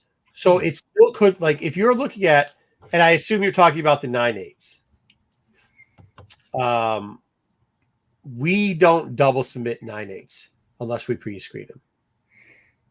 We will submit multiple books the same type that pre-screen, but a lot of times then too, we get fucking 9/6 rejections and we send it back out in the next run. And guess what? I've gotten that plenty of times. I've gotten 9/8 pre-screens rejected, sent it back in with no pre-screen. They're like, hey, you gave me the 9/8 anyway. Thanks. The question I don't think you're asking this question right, so I'm going to rephrase it. Do I think they purposely, if you send in multiple books, they purposely grade the second or third book harder? No, I don't think they purposely do it. Do I think there is just human nature that if you see one of the copies is better and you've given that copy a 9/8, yeah, and then you think like, oh shit, this copy's not as nice as that, instead of grading it on an unbiased basis of what you've already graded? And I'm not even saying that. I'm saying like typically too, like if you get into Silver Age, let's say you got Silver Age and you got something that looks like an 8.5 and an 8.0. Don't send those books together because there's going to be different blemishes on them. Do not send those books together. Yeah. Because you don't know if that grader thinks one blemish is worse than another. So do I think it happens? 100%. I believe it happens. Can I prove it happens? I can't. Do I think it's human nature? Yes. I mean, you got to remember, this is all human grading shit, dude. When Spider Boy was a thing, I submitted 10 copies of Spider-Man 7. It's not a thing anymore? It's not a thing anymore. Unfortunately. 9/8 pre-screen, they all came back 9/8. So sending duplicate comics has that's what I'm saying. We've had it where it's come back a bunch. We've had it before where we sent it in and it's like, I thought this was it. It's a 9/6. If you're sending in, so GT Key, in my opinion, if you're sending in brand new books off the shelf that week in the past couple of weeks, it doesn't matter. If you're sending in books like even like 80s books, yeah, like Margaret said, they got some defects to them. I personally would not send in the same book on the same invoice. I would not. Yeah, brand new, yes. Older book, anything older than like 1990 for right now, I would not send the same book in on the same one. Yes, thank you. And also to clarify this, I don't know if you pre-screen, Bruce, but we always do. And what I'm saying is not every time, but if that human bias gets in there and they send us back a book or two that is 9/6 when we're doing, because I don't, it's usually not 2 books. We're usually sending in like, what's pre-screen now? 4 books. 20. What do you mean? How much? You know what? All I look is at the end of the bill, and that last bill was like, it used to be only $5, like if they rejected it.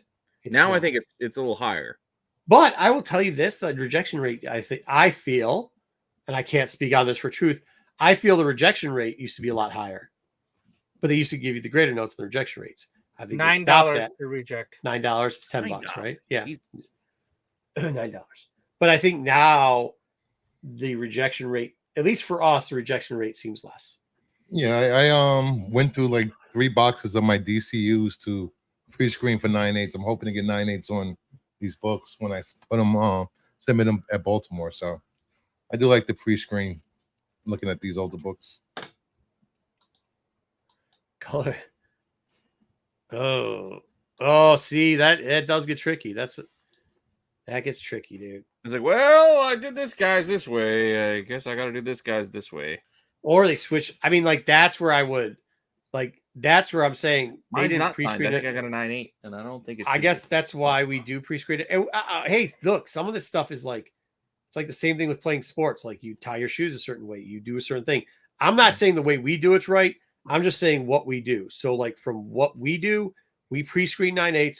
We expect if we're sending in multiples, and when we're talking multiples, we're talking 3 to 8 copies. We expect at least 1 rejection out of that. Come back and then we just resubmit it.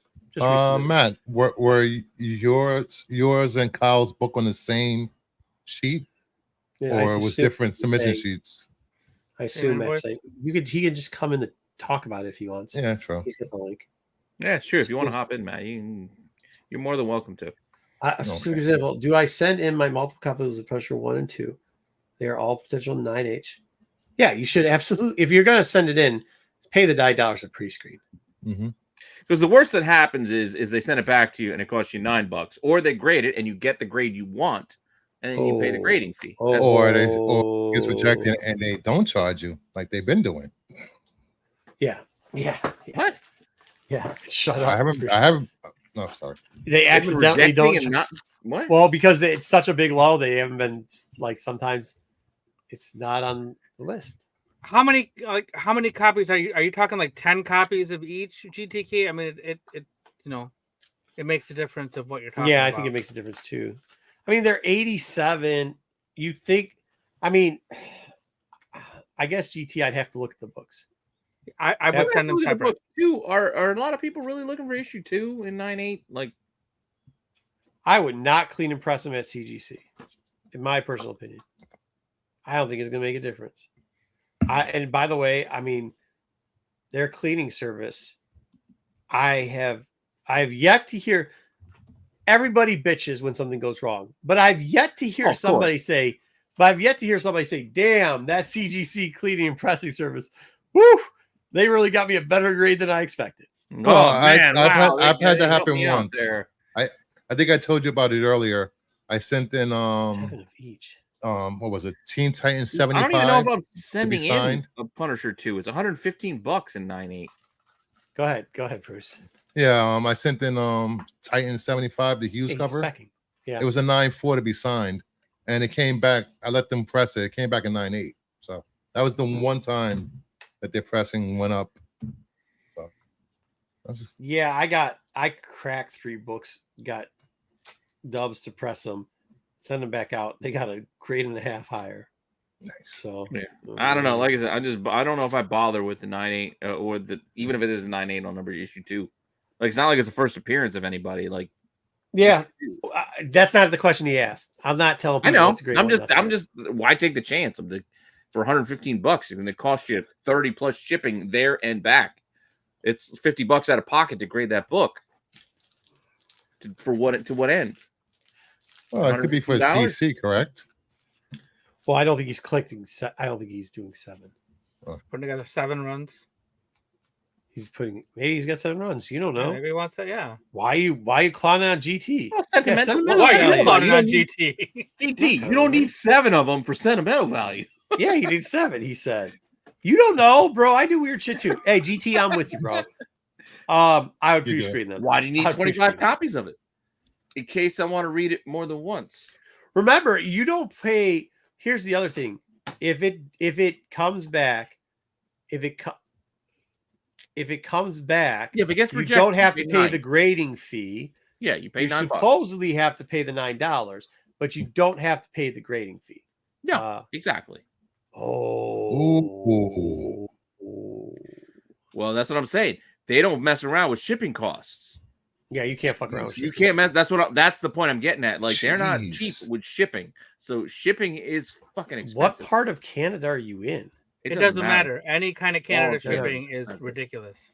It's No, funny. I just GT. What type? Well, where in Canada are you? What are you telling them? Manitoba? Well, one of my uncles is about to die over there, anyways. Oh, jeez.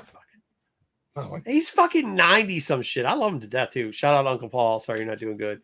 Dementia must suck too. What do you mean fight back? We're not attacking G. I'm just saying. Think about it before you do it. Shit. What? Yeah, I mean, I'm not surprised. Oh, fuck that. Nope, sorry. Well, you did get what you deserve for living in Montreal. They don't have a CGC service in Canada? No. No. That's why they did Buffalo that one time, so everybody could come across the border and do it. They should do Nickel City again. Nickel City was a wild fucking con, bro. That's fun as shit, bro. When they did there. What's that Dustin Hoff movies? The Buffalo Nickel. I don't know. But maybe they will. Yeah, the Canadian thing. They did offer a discount one time to Canadian because they're trying to get more Canadian business out. Yeah, no, that makes sense. I mean, because like I said, they don't mess around. Like the shipping, they don't let you really choose. It's like unless you got your own service. It's like, well, charge my FedEx account. Yeah. Have you decided what books you're gonna send? Have graded at Baltimore? Me? I haven't. Not yet. That's why I'm cleaning up half my room. Oh, but hey, guys, if you want, we got a couple minutes. If you don't, You want to play the game before we call it a night? All right, let's pull. Empty on my drink. You guys want to look at some of these? You want to look at some of these and see if I can grade them or not? All right. Well, you got to go in the main spot so you can show them off, and we'll. So for some reason, I just look on them from the sides. I just had a random run while I was cleaning up of these laying around. And if it's got a green thing, which it does, it means it was 75% off. So Wolverine #1. You waited too long. He passed away. I know. Well, who knows? I'm asking the chat. This is their choices. Don't give it to you. They got the Notorious Big one, too. I love it when you call me Big Papa. You can only choose 3 of these to grade, by the way. Drax. Wait, which one was that? Drax was Drax is CM Punk. CM Punk? Yeah, well, CM Punk wrote it. Yeah, CM Punk wrote it. Well, I should just throw this. That's a little known fact about the Drax comic. CM Punk wrote it. There you go. I don't remember the album. Like it's familiar, but I can't. Here's a little bit of Ice Cube at the Logan book. Yeah. Here is a little bit of the old Dirt Dog. Ooh, I had that. I won that in a Raz. Okay, cool. Here's this. What was it? All New X-Men. What the fuck? I can't even see what this says here. Deadpool and the Mercs for Money. Yeah, there we go. I don't know that one. And then we got Raekwon, Chef. Yeah, the Chef. But we got a little Immortal Hulk one. So I don't know if there's a single one of these I should. I don't even know what the price is on. I know these were all hot for a minute. I don't know if they are anymore. That's some of your choices. I think the Wolverine and the Howard the Duck are the most expensive. Probably the most sought after. Yeah, also. Totally Awesome Hulk had its day in the sun at one point, but right now it's not really shining. Well, listen, I'm giving the chat the choice, so they can put a number down there. You have all till next week. And then I grabbed a pile next to it, and I was like, what's this pile about? And please don't be funny with this. This is how the pile started out, so I'll do it in order. This had an X-Men 4 in it. I mean, whatever. Omega Red. It had Thunderbolts, first appearance. There you go. Which I still like. Was that 418 or nice 418? 28? I don't remember. It's pretty I'm good. Just trying to go off the dome. 447. A little. Thank you. A little bit of baby sensitive book here. I will not say that it isn't. But Lois Lane, I'm Curious book. The Lois Lane, I'm Curious book. Oh, nice. 106. Yeah. Yeah. What we used to buy. Daredevil #5, but low grade. Ooh, is that the Matador? That is the first appearance of the Matador. Oh, shoot. Here we go. I guess I had more hip hop books in here. We have got a Miles Morales. Little Nas. I think that book's actually that one had a good run. I don't know if it does. It's not anymore where it was. And one of my favorite books, I probably got about 10 copies of this book. Demon in the Bottle. Ah, that's a good one. It's a classic. And this for all you Spankatronas. Oh, I love the AH Wonder Woman. Yeah. So here's what I'm going to do. You could choose. Oh, let's see that. I might not do this one because now I see this got a little dent in it. I can feel it. I mean, that's pressable, but I'm not putting that there. Yeah. You Who can knows? give it to me then. Please. All right. So here's the thing. The chat could choose 3 of those books, and I'll add it in there. But before I do, so please get it by next week. I will take those books. I'll take pictures of them, and we'll see if we really should submit them or if we should not. Did you see them, Bruce? Yes, I saw most of them. Yeah, Marco, if you want to send me any pictures, I can do polls, and we can always do them as polls. No, I just want to do it for the people who are watching. I don't want to do it for everybody. I want to do it for regulars. Like BK should, he's never graded a book before in his life. He should he could feel. I mean, he still wouldn't pay for it. He still wouldn't own the book. He still doesn't own the books, but at least he could get the feel like he did at one point. You know what I mean? Yeah.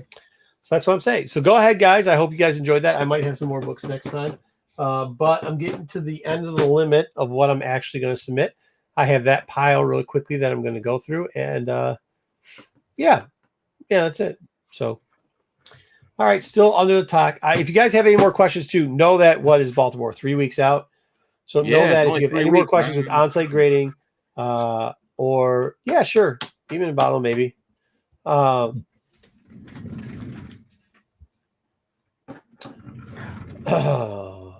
see us. Oh, nice.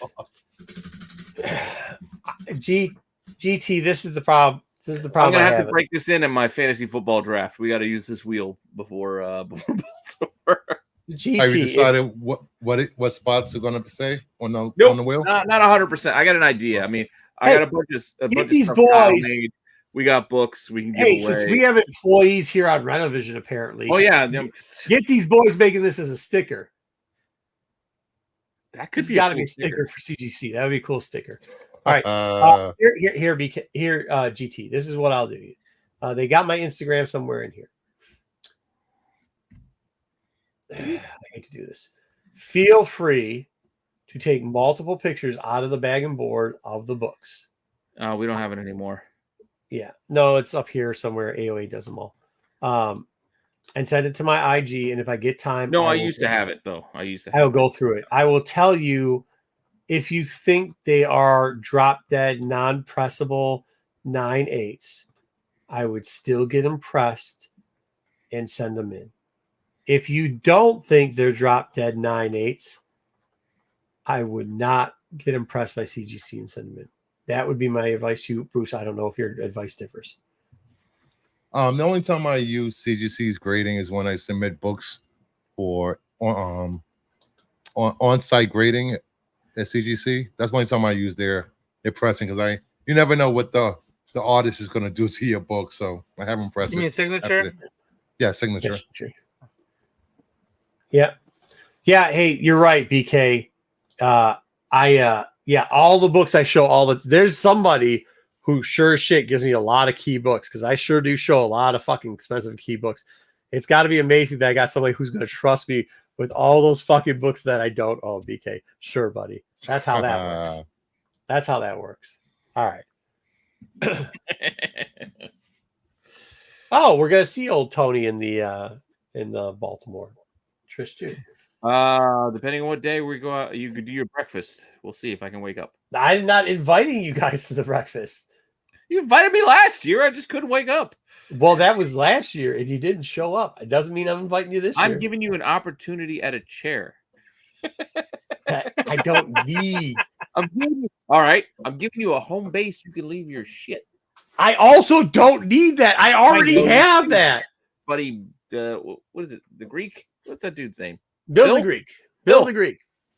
But it's not just Bill the Greek. Matt's going there. Brian's got a spot. Dude, there's so many people going that it doesn't matter. Lauren's going there. GT got a question for you. Narco is if they are 9/8, I should press. Okay. Yeah. So here's why. Because if it's a 9/8, it's insured. It's kind of like how we play the wheel, right? So you're going to want to press it even though it's close to 9/8, because it'll solidify the 9/8s. If you need a push-up, you can't explain to their presser what defect you see. So if I see indentations in a certain area If I see color breaking, I'm going to say don't send it in, because you don't know that presser.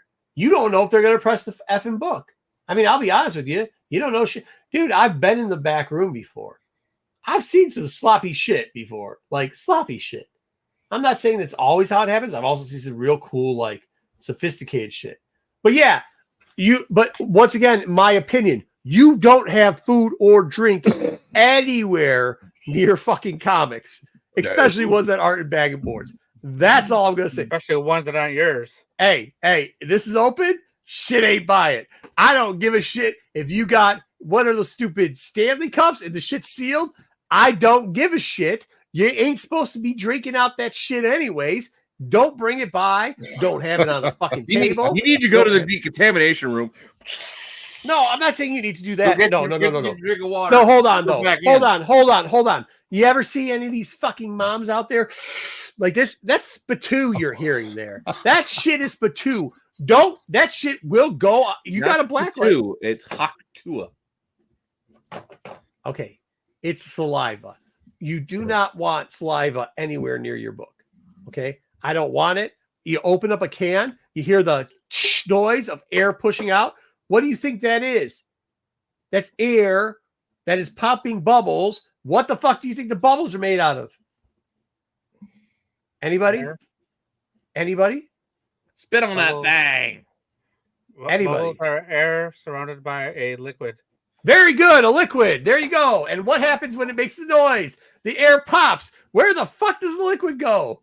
It drops. There you go. So should you be opening fucking cans anywhere near comics that are exposed? Absolutely not. I don't give a shit if it's a 1 in 1,000 shot. Don't do it. So that's my little PSA. So yeah, there you go. Wash your hands before you handle your comics. Oh fuck yeah. Wash your hands. Let them dry. And don't fucking. By the way, if you have pets, grading ain't the fucking place for you. Just saying. It just ain't.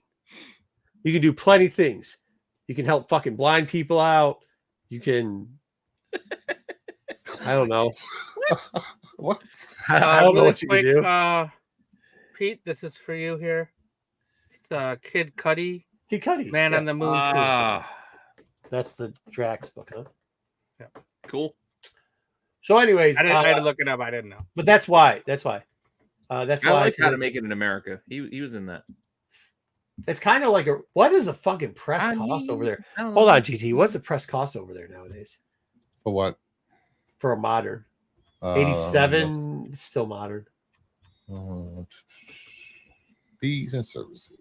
Well, did they change it now? Are they calling it modern? $12 or $15 for a fast track. Yeah, so for modern, 75 because you ain't pre-screening anymore. Yeah, and it just says press. It doesn't say anything about cleaning.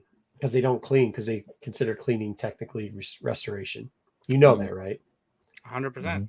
Cleaning is restoration. So if you get caught cleaning, which is another reason you should send it to somebody. Yeah, well, you should be very careful. Yeah, because hey, by the way, Mr. Magic Eraser also erases gloss, bro. So like, Mr. Clean is great. Magic Eraser. So what I do? Hey, so what, you're talking about like the bathroom Magic Eraser thing? Yeah, like the Mr. Clean. Yeah, people use those. People fucking Where'd all the color go? I don't know, bro. Somebody fucking dumb. I swear to God. Somebody got in an argument with me at a fucking con. And hey, listen here real quick. Magic Eraser ain't considered resto. Let me preface this. I have pressed books before. I am not the worst presser of all time. I have somebody better than me that presses. I use them because I don't have an ego. I'm about that money. But we're getting in a conversation and some donkey fuck goes, all you need to do with that book is fucking clean it. And I said, that's all right. I like the gloss the way it is. And they're like, no, it's so easy. All you got to do is use a Mr. Eraser. And I go, I'm good, bro. And he goes, no, I swear to God. And this may be the last comic fucking, this is like right during the pandemic. This might be the last comic fucking video I've ever watched in my life. This dude This dude is got a Mr. Clean thing. He takes it and cuts it, so it's not even the whole fucking thing, right? I watched that video. Yeah, we make the most of your money. I watched that video. And he goes, see, Mr. Clean, just like on the wall, it doesn't do anything, it takes everything. He said spit on that thing. Yeah, right. And he goes, and he's taking it and he's rubbing back and forth with the fucking thing. He's like, all you gotta do is that, and then make little circles. Look, the dirt comes right away, as does the ink and the hold on. Then shows the piece of magic fucking eraser and goes, see, look at all the dirt it took off. Like, motherfucker, that's ink. So that's a video you saw, not somebody you met in person. Huh? That's a video that you saw. It wasn't somebody that you. No, the person I got in an argument with that told me that I'm a moron, that people are doing it and the books are coming back. I said, cool, well, let me see how the book comes back. That's Guess amazing. What? I never got to see how the fucking book came back. Wow. Yeah. I've seen a lot of things. I've seen people spray Clorox with UV lights, put them in a tank. The alcohol thing. The hydrogen peroxide thing. Yes. I'm just going to pee on it. It'll be fine. The hydrogen peroxide like that Geiger book. Yep. Spray with peroxide and water, wet the sheet, put it in the press, and it lifts up the dirt. I'm going to wipe my ass with the book. It does do no something. More foxing. No more foxing. No more foxing. No, how about I can fix those color breaking ticks. How about this one? I don't know if they still do this one. What you need to do is you take your book, all right? You get a Ziploc freezer bag. You take 2 wet towels. You put the book in the first Ziploc freezer bag. You take the damp cloths, put it in the second Ziploc freezer bag, and then you leave it in the freezer for 3 to 6 months. What? Cleans it, gets rid of foxing, kills the mold. No more mold in your book. No more smell in your book. No more anything else. Or this one. Take dryer sheets. Swear to God. Ready? You ready for this? Take dryer sheets, sporadically put them through the book, get a reptile enclosure, a fish tank pretty much, with a heat light, put it on there, turn it on for 6 hours a day for 2 weeks, every other day. It will kill the mold and it'll get rid of all the smell. You'll set that fucking book on fire too. And it definitely will change colors. I'll tell you that. The book will change colors. Like the Snuggle Bear's ass. Yeah, I was gonna say it's gonna smell. And all that fucking April fresh. All that shit. It'll leak all that shit into the fucking book. No, they have a certain one you're supposed to use. I can't remember what the fuck it was. Gain. No. Temperature. No, it's not like it's not like your clothes in any temperature. I think it was supposed to be the one, not the one that smells like baby. Like, what's the fucking one they're using with all the babies now? I like Snuggle. Remind me to link you to the. No, I'm not watching. This is why I stay off the internet, bro. There's a washing machine for comic books. Oh yeah, I've heard of that. The money launderer, dude. No, how about the guy? How about the fucking guy that was like, I've read all the books on everything. I know how to professionally restore these books, and he sends them in, and he actually reviewed. I have watched the video. The lie. This is the only one I've watched, and this is probably about a year ago. Grift. The guy had said he's a professional restorer. He's going to grift the books. Draft. Thank you, Sticks. That's the one. Don't use draft. He's going to grit the books together, like graft them together by using pulp paper and everything else to repair it. Oh, fuck. CGC, Frankenstein that shit. Yeah, Frankenstein the shit. And he's like, I can do it professionally because this is how they do it. And I got this fucking machine that I reciprocated. And I was like, because, Dub, not you, Dub.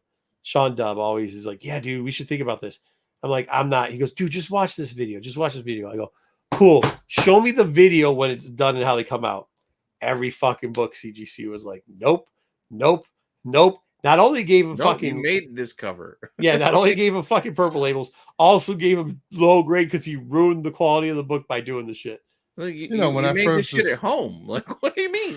When it was decoupage, motherfucker. Yeah, like I'm trying to figure out. Like, no, I mean, hey, I'll be honest with you. It looked good. It did. The books look good. I pulled that's where Sean together. was like, Sean was like, we should do this. I'm like, I've seen videos where people are pressing books with an iron, a little iron, clothes iron. I've seen that. I've seen what's the other one? It's like putting Johnny your comics mom in a I'm a year humidor. behind on Mr. Anderson shirts. Putting your comics in a humidor before you press. Oh, yeah, that was the other one. cigars. Holy shit. Full of Monte Cristos. Yes. No, dude, you know, like the spray that you get from an iron before. Like, have you ever had like if you iron? I mean, fuck, I don't wear $10,000 suits anymore, so I don't iron shit anymore. Oh, like a steamer? Yeah. But what I used to have to do is like when I was pressing my own shit, you'd have, and the steamer thing gets off, you grab the little steamer gun. I've seen somebody take the steamer gun and use the steamer gun on the shit. The steamer gun.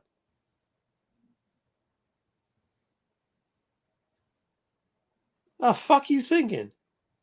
You know how that relaxes the fabric? By putting water into.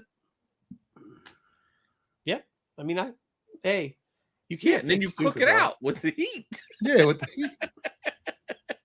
And you're worried. Hey, and you're fucking worried about a fucking warping fucking interwell, huh? The same fucking people are worried about the warping. We're gonna boycott CGC. Making his own pulp pages at home and says, you know what? All we need is the original printing plates. We can make this motherfucker just like new. Dude, I'm telling you. Hey, Pete, I'm telling you, the shit. I know we're making fun of it. The shit looked good though. I mean, there's a Phantom Lady where we have it has nothing left on it. Pretty much, it looks like it fucking deteriorated. I'm 50% seeing if I can find this guy to try to at least make it look like a comic book again. I mean, you're never going to grade this shit. Send it to EGX. They can tell you got spine fucking stress. Those were the guys that did well selling books before the grading services came around. Yeah, they probably did. Yeah, they did really well. There's a couple of New Yorkers I know that did really well with those. Color touchers, the amateur restoration, micro trimmers, the trimmers. Yeah. Should I tell you? So small. I bought a PGX slab. Yeah, it's not bad. You can buy a PGX slab. Yeah, I got it really cheap. So does it smell like cat pee? I don't know. I want to go check. Do it. Yeah, for sure, man. I don't know how we do that. I guess I don't want to give everybody my number because. No, we can maybe figure out some way to do a members only thing. Yeah, for sure. I mean, spin the wheel. Like people that want to do how did GTK Comics not get a membership? Everybody on the channel got a fucking membership. I don't know. We'll probably just give you a membership then, GTK. If Comics. I could, I would, but it doesn't let you pick. It doesn't work that way. What is it? Is it next week? Okay, here's what we're gonna do. GTK Comic got it quickly. If you have a member, you can do it through Discord. I don't fucking use Discord on any of my stuff. Yeah, we tried. I can't keep up. Yeah. Matter of fact, I'm looking at it right now. It's like 40 messages. Yeah, fuck you, comic pals. Too many goddamn messages. You know what? They talk a lot in the Discord. I know. That's why there's too many goddamn notices. I'm muted. Pals? They're really good guys. They are good guys. I've watched some of their stuff. I don't watch. Again, you guys know I don't watch a lot of YouTube stuff, but I've checked them out. Those guys are good. PGX. What's the membership? $1? What? What's the membership? $1? How much does memberships cost? $1. Membership to what? To this channel. Like $2 is the cheapest one, I think. It doesn't let you pick though. Shit, you know what, GT? You know what we can do for you? GTK Comics. If you want to do this next week, or if anybody else does, we will not show your camera because we can do it cameraless. So you can even do it from a phone. We can just send them the fucking link. Yeah, we could. How you gonna see his books if there's no camera? Well, if he's gonna call, if it's a call in fucking thing, anyways, how you gonna see the book? So then, what are you doing then if it's just a call? These questions instead of just random read. You could also not go live and have a separate private stream and invite them on. And he can. Well, that's what the member. Oh, we could do it with instead of we could do it with the members only and then do the thing. Yes. This way, nobody's on camera. Nobody's on camera or whatever on stream. Yeah, but it makes good content. I'm here to make content, Bruce. I mean, some people claim they're content creators, but when it comes down to it, I'm a paid employee from Renovision, so I'm a content creator. Dang, you get paid? Yeah, show me your pay stub. I had to get Pete my social security. You get that 1099 at the end of the year? No, dude. I will no, you don't say need to. Hey, GT, it doesn't have to be computer skills. That's what I'm telling you. I'm telling you on your cell phone. That's why we don't need a camera. Yeah, we can do it through a cell phone. You see JJ is using every possible device he can find. Like here real quickly.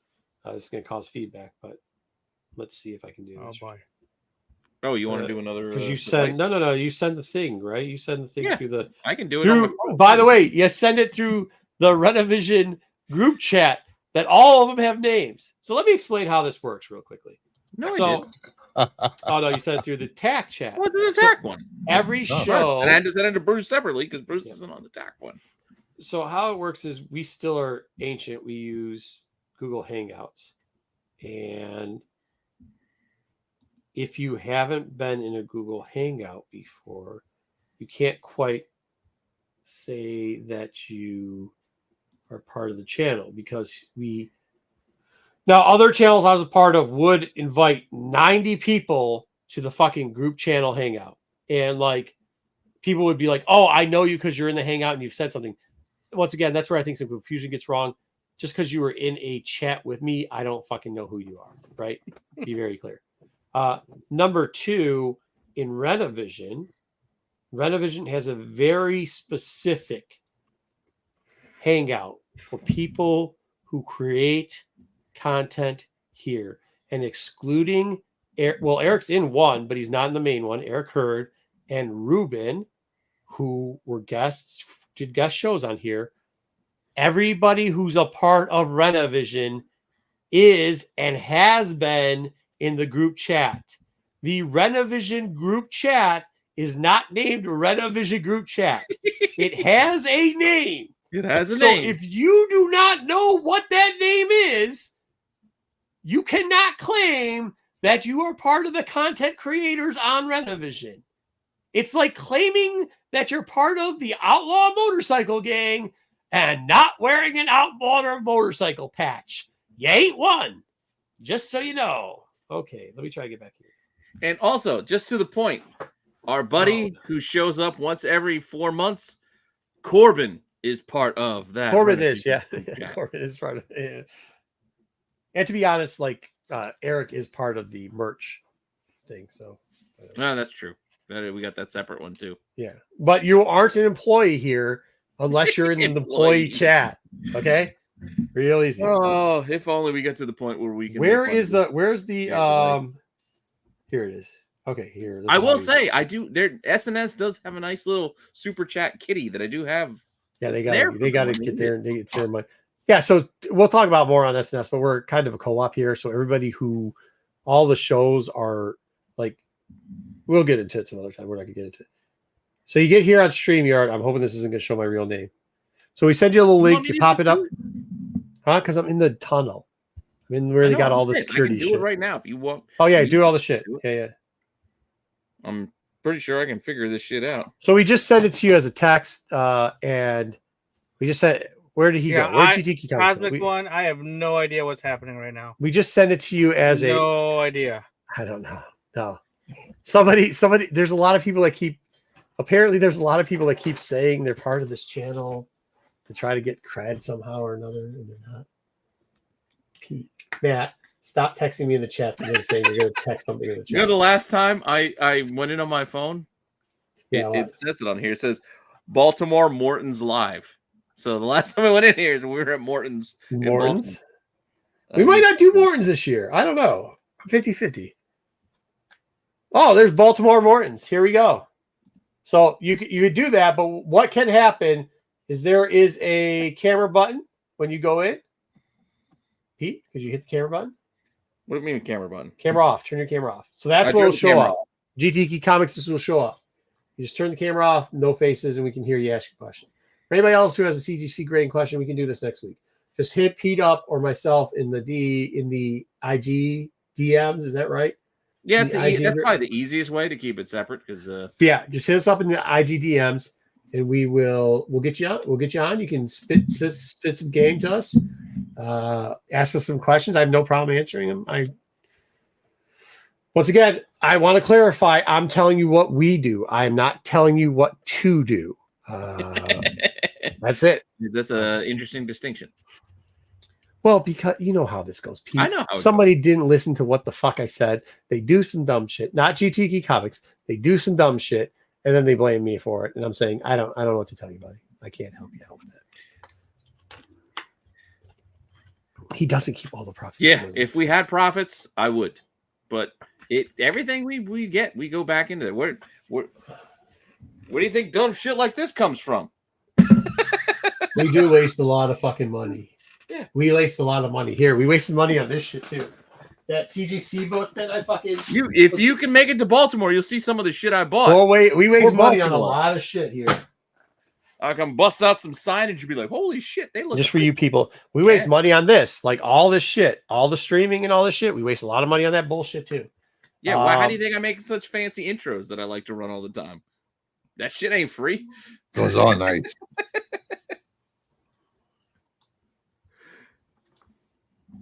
Yeah, we put everything back into this. We well, at least I do this because I just like doing it. Can you take my job? Fix? Yes. We hey, work on that. You hear it? What's that? Cut out BK's. The fake BK? That's the real BK. You don't know nothing about that. Yeah, we can do that. Cosmic One, you want to come on? We'll that's you. You could be BK. We can have a fake official BK face. Disclaimer for Marco is all information found here, including any ideas, opinions, views, predictions, forecasts, commentaries, suggestions, or grading advice expressed or implied herein are for informational, entertainment, and educational purposes only. Absolutely. And should not be construed as personal grading advice. And my name's not actually Marco, so like, fuck you. The character can say whatever they want. I'm actually Pete, though. Yeah, you shouldn't say shit. I can say whatever I want. I still say whatever I want because what I say is true. Brucifer isn't Brucifer's name either, so he can say whatever he wants. Double isn't Double's name, so he can say whatever the fuck he wants. Yeah. Come check us. Yeah, Matt, we've plugged your channel or your show 100 fucking times. I didn't plug their channel. Oh, yeah, you did. You mentioned Saturday. Kick us off the channel. Finally pays up. Slow burn to kick us off the channel. Yeah. I will tell you this about SNS. Their jokes are the worst. Like they will tell. Like the best.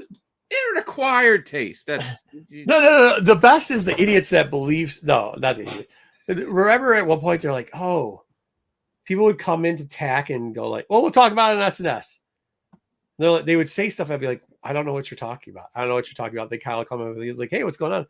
I go, hey, do you know anything about this? He's like, oh yeah, we do that shit on the show all the time. I was like, oh, okay, I guess. How's that working out? And they're like, oh, it works out good. And I'm like, okay, all right. Over under on Saturdays, copyright strikes. I'll be honest with you, that was the only thing that probably would have gotten them kicked off just because it's annoying. It's a lot of work for me. But thankfully, Sam stepped up and Sam has decided to lend his pipes to save us from copyright strikes. Yeah, I was probably the one that would have done it. That would have fucking. Thank you, Sam. That would have fucking. That was a straw that was about to break the camel's back. Mike, I don't have time. I'm not joking when I say I don't have time. I don't have time. Why do you say the things when you know I will? And that's the other. People's like, hey, do you watch my shows? Like, dude, I don't got time to watch shows. I'm busy making shows. Dude, if we had time to watch shows, we would be watching whatever fucking musical Pete had on there for us to review today. It wasn't a musical. Yeah, sure. Only Murders in the Building is a quality show, and I stand behind quoting General's 110%. See, your turn, yelling F&A from out in the living room. Who? My wife. Because she likes musicals. No, it's not a musical. It's a good murder mystery, and it's funny. You got 2 out of the 3 fucking amigos. It's going to be either a blast or a fucking train wreck, and that's just how that works. No, it can be both. It can be both. Yeah, probably. We'll see. It will be both. Misconnections is probably going to be the best part. Oh, I do love me some misconnections. I didn't even know Craigslist was still a fucking thing, to be honest. You got to get into it though. You're going to do misconnections. You gotta sell that. Oh shit. no, I try to figure that shit out now. Like I just didn't know what it was. You got to really get. Oh, man, I saw you standing on the corner. You got to get into that. No, I would read them. They read them, and I didn't know what the fuck they were saying.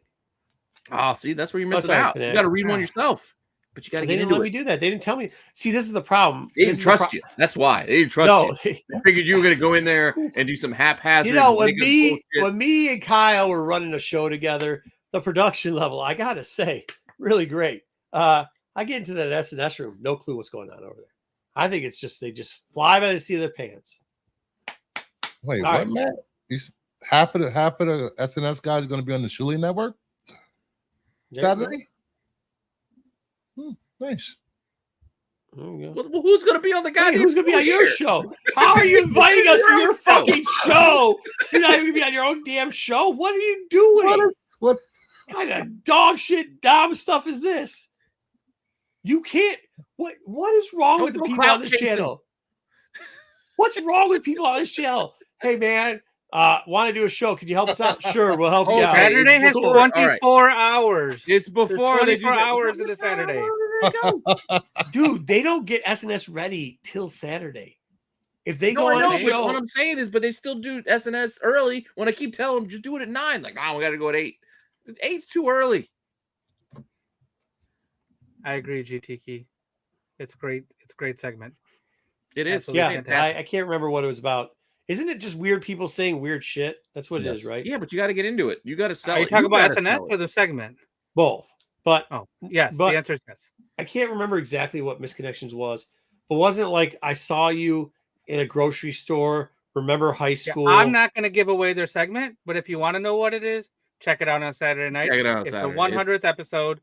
So go check it out. It's gonna be crazy. He doesn't even put up the polls till Saturday morning. The polls are already up for this week. Oh, we're ahead this week. Okay. Hey, one relies on them getting them to me, and 2, me remembering to post them. Because sometimes they'll get them to me, and I'm like, well, I'm not home. I can't fucking do anything with this now. TCK Comics, that's what it was. I think that was one of the ones they read. I'm sure it was. I'm sure it's one of those every week. Every week you're gonna get one. I didn't know it was guys. I thought I it don't was get a your girl. polls up. Somebody remind me because I got a lot of shit going on up here. So if you guys, hey, hold on. I don't take offense if you say, "Motherfucker," you know what? I'm going to critique SNS with this. They're blaming me for not knowing what this Misconnections was. But here's what we go, because I think this was during an episode I was on, and I thought it was girls saying stuff to dudes because of how they put it. Then it may have been. You don't know. No, they need to start doing voices. If Sam can sing. Y'all, if Kyle's doing voices, they do voices. I do voices for the comic book theater. I did I think I did a Russian Optimus Prime. I think I did a dog for Stray Dog. Pete, it's not always about you. I'm talking about the guys who run SNS. If Matt and Kyle. Oh, come on. Matt does the great not you, like, 40s the guy. Hello out there, Radioland today. I didn't even know Craigslist was still a thing. That's what I'm saying. I didn't know it was still on. Yeah. Matt does the phenomenal voiceover guy from the the dating apps. And today we've got so yeah, no, you gotta I think we need to see like a little bit of range here, boys. Like if it's a girl, just do a high pitched voice. That's Sam's territory. Yeah, plus it depends on who's reading which one. It's kind of Sam can't do the whole show himself. No, but they haven't done the theater in a while. Might need to bring. Nobody's talking about theater, Pete. Nobody gives a shit about theater. We're talking about Craigslist that we didn't know was still around. GTP and I are the only ones who watch SNS here, so he knows what he's talking about. I was on their show like a month ago. Yeah, and you didn't know what was going on. Yeah, exactly. You admittedly didn't know what was going on. You were confused as to what was happening, so that doesn't count. How long is the show going to be Saturday? Because we need like 5 or 6 hours for everyone to come on. Holy shit. I don't think so. How many people do we have? We've got a lot of people. Shit. Yeah. I mean, Jedi going to make an appearance? There's 13 people in the There are 13 people in our channel chat. In the official. Not 14? Official channel chat. We do have 14. Because some guy decided not to join. Who? I think Sam didn't join that one. He's just in the SNS chat. He's in the SNS one. All right. Well, not officially part of Renovision. All right. Fair enough. He's just. I remember that. Dom wasn't there for a while, but now Dom's in there. Which had 5 times to join it. Well, you got to get the invite first. I don't know if he was invited. I watched like 9 times. He didn't join it like forever. It took him forever to get in that one. UI. What's UI? Is that something bad? We don't know what UI is. Sorry, GT. All right, go ahead. Is there a new toy video tomorrow, Pete? Actually, yes. I have a rundown. I brought the rundown back to Toy Informer. So I'm going to look at a Marvel Legends wave with a Build-A-Figure because I was surprised by how much the actual individual figures were when I was doing a short. I was like, seriously? Yeah. These are this expensive? So I decided to do a separate show and bring that one back. Oh, so Marvel Legends rundown tomorrow? Yep, a Marvel Legends rundown tomorrow, and I'm still working on Saturday's top 10, which will probably be superpowers. I'm probably going to go back to the old school, original 80s superpowers. So we're talking about the Toy Informer channel, for those of you who don't know. So check out Toy Informer. People been putting up videos about toys, other collectibles. I heard there might be some cards or something. Yeah. I had some Nike Dunks, sneakers, some concert tees. And nice. Yeah, the checklist is coming soon. You should cover. Nice. You should cover Broccoli Head. Broccoli Head. Who's Broccoli? Green Lantern, Darkest Night figures. Broccoli Head. Oh, that dude. Nice. He actually sells decently. Huh? Well, I guess we could do the weirdest. No, there's like a whole group of actual figures in that line. Just vegetable-related figures. Well, not vegetable that sell in that line. Vegetable Carrot Top. Carrot Top, yeah. So that's tomorrow night, and then Friday night, right at 9:00, you will see the Hot 10 drop on the Renovision channel. Find out the hottest and best-selling books of. Hey, if we have first appearance of cookies, I'm rioting. First appearance of cookies, Choco's cookies, sandwich cookies. Based was that Justice League International? See you later, Matt. Have a good night. We'll see you on Sunday. Well, I'll see you tomorrow. And then immediately following that will be the Qualified, starring Brucifer will be on that, along with Joe, Dom, Sticks. You know what the spotlight is? Jedi? I think we're going to talk about comic collecting expectations. What do you expect collecting comics? That's an interesting spotlight. Yeah, that's different for a lot of people. I'm just reading the thumbnail. You're just making shit up? The fuck does that sound like? The fuck is that? It sounds like Joe's still working. There you go, still workshopping. All right. Thank you. But it sounds like it's fucking. It sounds like, hey, good job. Hey, congratulations, Bruce. You really fucking stood up for him. It sounded good till Marco called you out, Bruce. Yeah, I'm sorry. I was just listening. I was like, what the fuck did he just say? That doesn't even sound like anything. I was good with it. Saturday night, like we were talking about, it's the 100th episode of SNS on Renovision. Starting probably at 8:00. Who keeps track about how many episodes you do? I think it's 9. At 9:00. They're still on. They don't change their daylight savings. Oh yeah, they might be at 9 now. Yeah, 9. Arizona Standard Time. Yeah, it's at 9:00. Yeah, forced them to 9. Yeah, the daylight savings forced them to 9. That's like I kept telling them to go to 9:00. Oh fuck, that's on Saturday. It's on Saturday. Yeah, I know Saturday's gonna be rough. SNS Saturday night special. You know. Yeah. I got. I'll be coming in hot that night. I got my fantasy football draft. Gotta get some popcorn then. I got one Monday. And then Sunday is the Tales from the Dark Side Star Wars show. Catch up on all the latest and greatest Star Wars news. What are you guys covering on Sunday? Do you know yet? Are you still working on it? I'm thinking about something else. How many people do we have on this channel? Do we have at least 10? Well, we got 13 in our main chat. Well, let's do a Renovision fantasy football thing. Bruce probably doesn't know anything about football, but that's all right. He could just. We're from New York. People from New York don't know shit about football. Buffalo. We got Giants. Come on. The Jets don't count.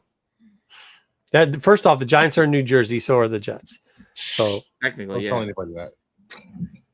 I'll tell So the everybody. Nets.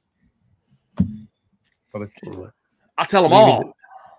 Well, I don't know if we got time to pull that together, though. Yeah, we do. Just fucking go into the ESPN one real quickly. 30-second drops. No, but to get this crew to commit, these guys I'm gonna get 13 people. Why don't we just start it up and everybody can go, and then you just go whenever you can make the pick, and you have to have it done by fucking when is it? Have you met some of the guys on the channel? Yeah. Okay. All right. Now, Mr. Yes, I have. Here I know who's on the internet all the time. Sticks will do it. I know for sure that Dom will do it because they have nothing better to do. Dom. You're responsible, Bruce, so you will do it. Pete loves it because he can't really play sports, so he lives it through fantasy, so he'll do it. Dub, I will goat into doing it. I just got to do it to beat everybody. I Joe can't will get do Dom it. to give me a movie, a name of a movie a week before my show. You think he's going to do this? Yeah, Joe. At least apart from the fact you're going to find a time when everybody's free to do a draft. No. You just do open time slots. What do you mean open time slots? So, like, you get a second, you draft a player. He's going to run it. So let him send the rules out. I'm not running anything. Not with you clowns. Go. Shit. I don't got time to be running together. Not me. Your idea, unless you're doing it. Hey, look, here he goes. Alrighty.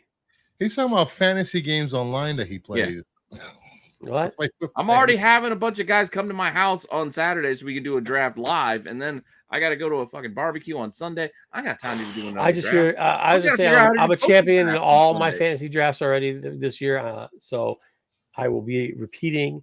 And I hear that you're scared. Okay, that's fair. Okay, I'm moving on. What else do we have going on the channel? Dan's doing his league this year, but I always like doing that one. Was just based off a comic book. But I don't know if what else do we have? Or if I got the boot because on Monday we will be having the Wednesday watch list. Pete will have that for us Monday and possibly on Sunday for the members if he gets it done early enough. Just to go back really quick, I don't know what they're covering on Saturday, but on Sunday night. But Wayseeker has been doing a fantastic look back on some comics, and I did get Outlaw. I have to go buy a book. I forgot. Talking about Star Wars Outlaws, going to be reviewing a manga. Is the manga book? Is that what you're reviewing, Mark? No, the game. No, a short book. Pete, you have been off all night. He's not asking you any questions. He's not talking about the video game. He asked, what book are we going to be reviewing? So we're going to be reviewing a short novel, I think, because I didn't get the manga. So we might be reviewing both. Gotcha. Thanks for asking, Dub. No problem. I thought Wayseeker said he was playing it. Yeah, so that was the next question. Wayseeker, I believe, is playing the Outlaws game. He got it early. He paid the extra money to get it early. So he's been probably playing it probably since Wednesday, I'm guessing. He paid the extra whatever dollars. Yeah. And so he wastes his money. He's going to get a condom. I watched a little bit of footage on it today of how it's played. So I'm definitely curious. There's a lot of issues already. Yeah, JJ already said where you bought it. Yeah, if you got it on Steam, I heard there's issues on Steam. If you're playing it on PC without like the Ubisoft, it might be better. I don't know exactly, but I know I got the Xbox one in today. And then he's also doing the Boyseeker's been doing comics. He's been doing trying to figure out what to put on the index. Yeah, we're trying to figure. We're using rare comics. Yep, we're going to do every week. We take 5 comics. We're going to do a full index. Boyseeker tries to pump and dump books, so show up so that you don't allow that to occur. If not, you get what you deserve. And then that brings us all the way back around to Wednesday, which will be here. And apparently we're taking viewer chat and viewer discussion about it's probably just going to be GTG Comics. Yeah, but that's fine. GTG Comics on his phone. Yeah, and if anybody else wants to do it, you know what to do. Get a hold of Marco on the Instagrams. And with that, I believe that wraps up our show for this evening. I don't know. I got to put my thoughts together. What I got to do for Toy Informer next week? Because I need a Tuesday show.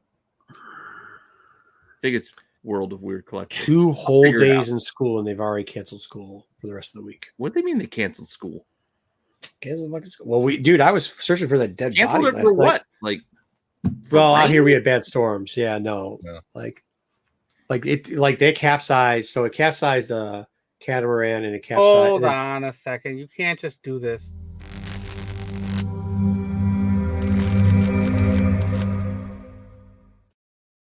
You needed that like 45 minutes ago. No, thought about it. Now he's talking about dead bodies, so he can't be talking about any of this. He's talking about bodies in the lakes. Yeah. So there was a bad storm that blew through here and 15, 20 minutes, capsized the catamaran. There was this fucking idiot on a kayak. We were out the other day, and you could see it coming in. Like when you're on a lake, it comes in this sheet. Like you can see the storm coming. And we're going, and I swear to God, I'm like, hey man, do you need us to drag you in? He's like, no, I got it. I'm like, it's coming. She's like, I got it. You fucking pull in. We're getting there. I send the kids like it came in fast. Kids get in. Wife's like, hey, do you mind? I was like, no, good. And I'll cover stuff up. I'm watching. This broad's in the middle of the lake still. It's like typhoon season out there, right? Well, last night we had an even worse one came in, wiped out, the catamaran, flipped it over. Luckily, those people, so their kite boarders, one kite boarder got dragged all 4 nautical miles. It wasn't on the board anymore, just was holding for dear life on their kite, got across to the other side, and luckily somebody had texted somebody on that side to grab her, got her off and in. Catamaran was trying to get back, couldn't get back in time. That's how fast it was. Flipped it over. Luckily, they had their safety devices. 2 people got picked up. The other 2 people made it onto the dock and got out of there. We're out there. We hear it. They have the major search area out there. As you know, I spearfish. And one of the things we do with spearfishing is we have underwater lights. That lets us see underwater. They drive by. They don't have the divers on yet. They're also having a power outage issue now because there's a line across the road. So we're like, hey, man, we'll go look. We put all of our gear in. We start going out. We find a hat that was described on the fucking kayak person. We're like, is this? They're like, yeah. We see some lunatic in a scoot with a trolling motor on it somehow in the water for no reason. We're like, hey, he starts talking about a certain ethnic group and space lasers causing the storm, and he's not scared of shit. Was he from Florida? Like, huh? Was he from Florida? Yeah. He's from Florida. He's like, the Shi'ar caused all of this with their space lasers. I'm like, my man, I don't care. Like, I'm coming. At this point, I'm just looking for an idiot who was out in the middle of the storm that she probably shouldn't have been. So we dropped the hat off with the police that were out there. That they put out a rescue boat. No divers, though. So we did that. They went to tie off the kayak and a floating device because we pulled a floating device over there that didn't have anybody on it. They did that. We're like, like, cool. The dive team's coming in. So we saw them because they got past the down lines. So we're like, cool. They're like, God, you guys mind getting off the lake? We're like, no, absolutely. So we start to get off the lake. They're like, hey, did you see anybody out here? We said, the guy in the little scoot. So for what I'm saying is, like, he got a schooner, like a little tiny boat with like Scoot and Boogie. Yeah, he's a scooter. Not saying it the right word. You know what I'm saying? It's a little tiny. No, it's like a 1-person like little boat with a a wind thing, a sail on it, like very tiny. Like Tommy Boy. Yeah, and then he's got a trolling motor, which is not schooner. Yeah, Joe, thank you, schooner. So I'm trying to say schooner. So he's got a little schooner out there. Shouldn't be in there because the waves are still changing direction each way. And I was like, yeah, there's some crazy guy, by the way. He'll talk to you about the weather and lasers. So they're like, oh, shit. I go, I don't know what to tell you. So we go back, and I actually saw it. Then Kyle called me. So I'm laughing, and he's telling me a story about some dude saying that he's part of Renovision. And I was like, did you ask the guy? And getting paychecks from us and stuff and being an employee. I go, did you ask the dude if he's in the chat? Because if he's in the chat, sure. He's like, the guy's not in the chat. Never been in the chat. Like, okay. So I'm laughing at that. And I'm like, holy shit. So then I take the picture. I should have sent the picture to you guys. And it's the cops on the boat getting the schooner guy in. And then they go out. So the divers go out. Everything's good. And I'm like, hey, I talked to some people about it. They're like, shit. And they're like, wait, the lady that's on the orange kayak? And I'm like, yeah, hold on. So they hit the group chat real quickly. And it comes back. This lady got into the floating device after she flipped over her kayak. She then got onto a dock that's like 6 docks down from where I am, released the floating device back into the lake, went into the house residence because people were scared about it, dried off, saw all the cops and the search team go into the water, called somebody to pick her up, and went home. No. Wow. Whoa.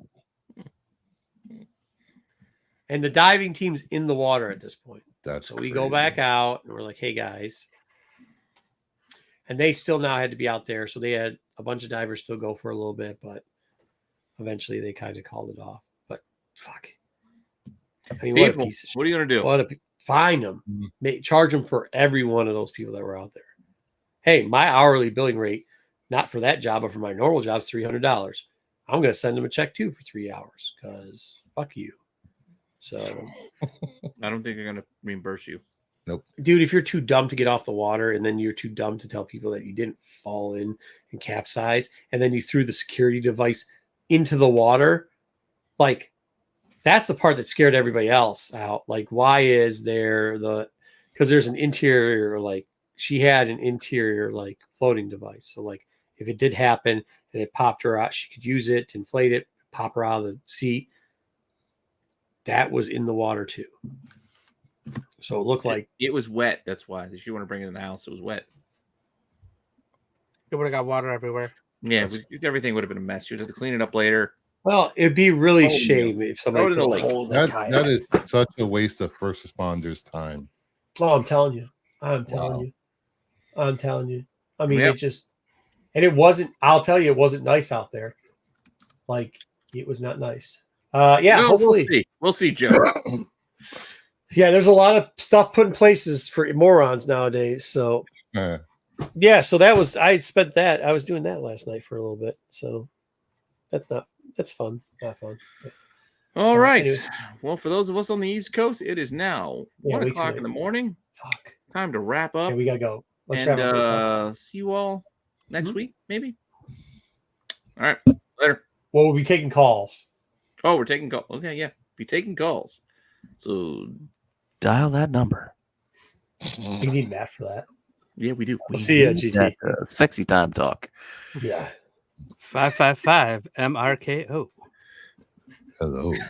Hot singles in your area are waiting to talk to you.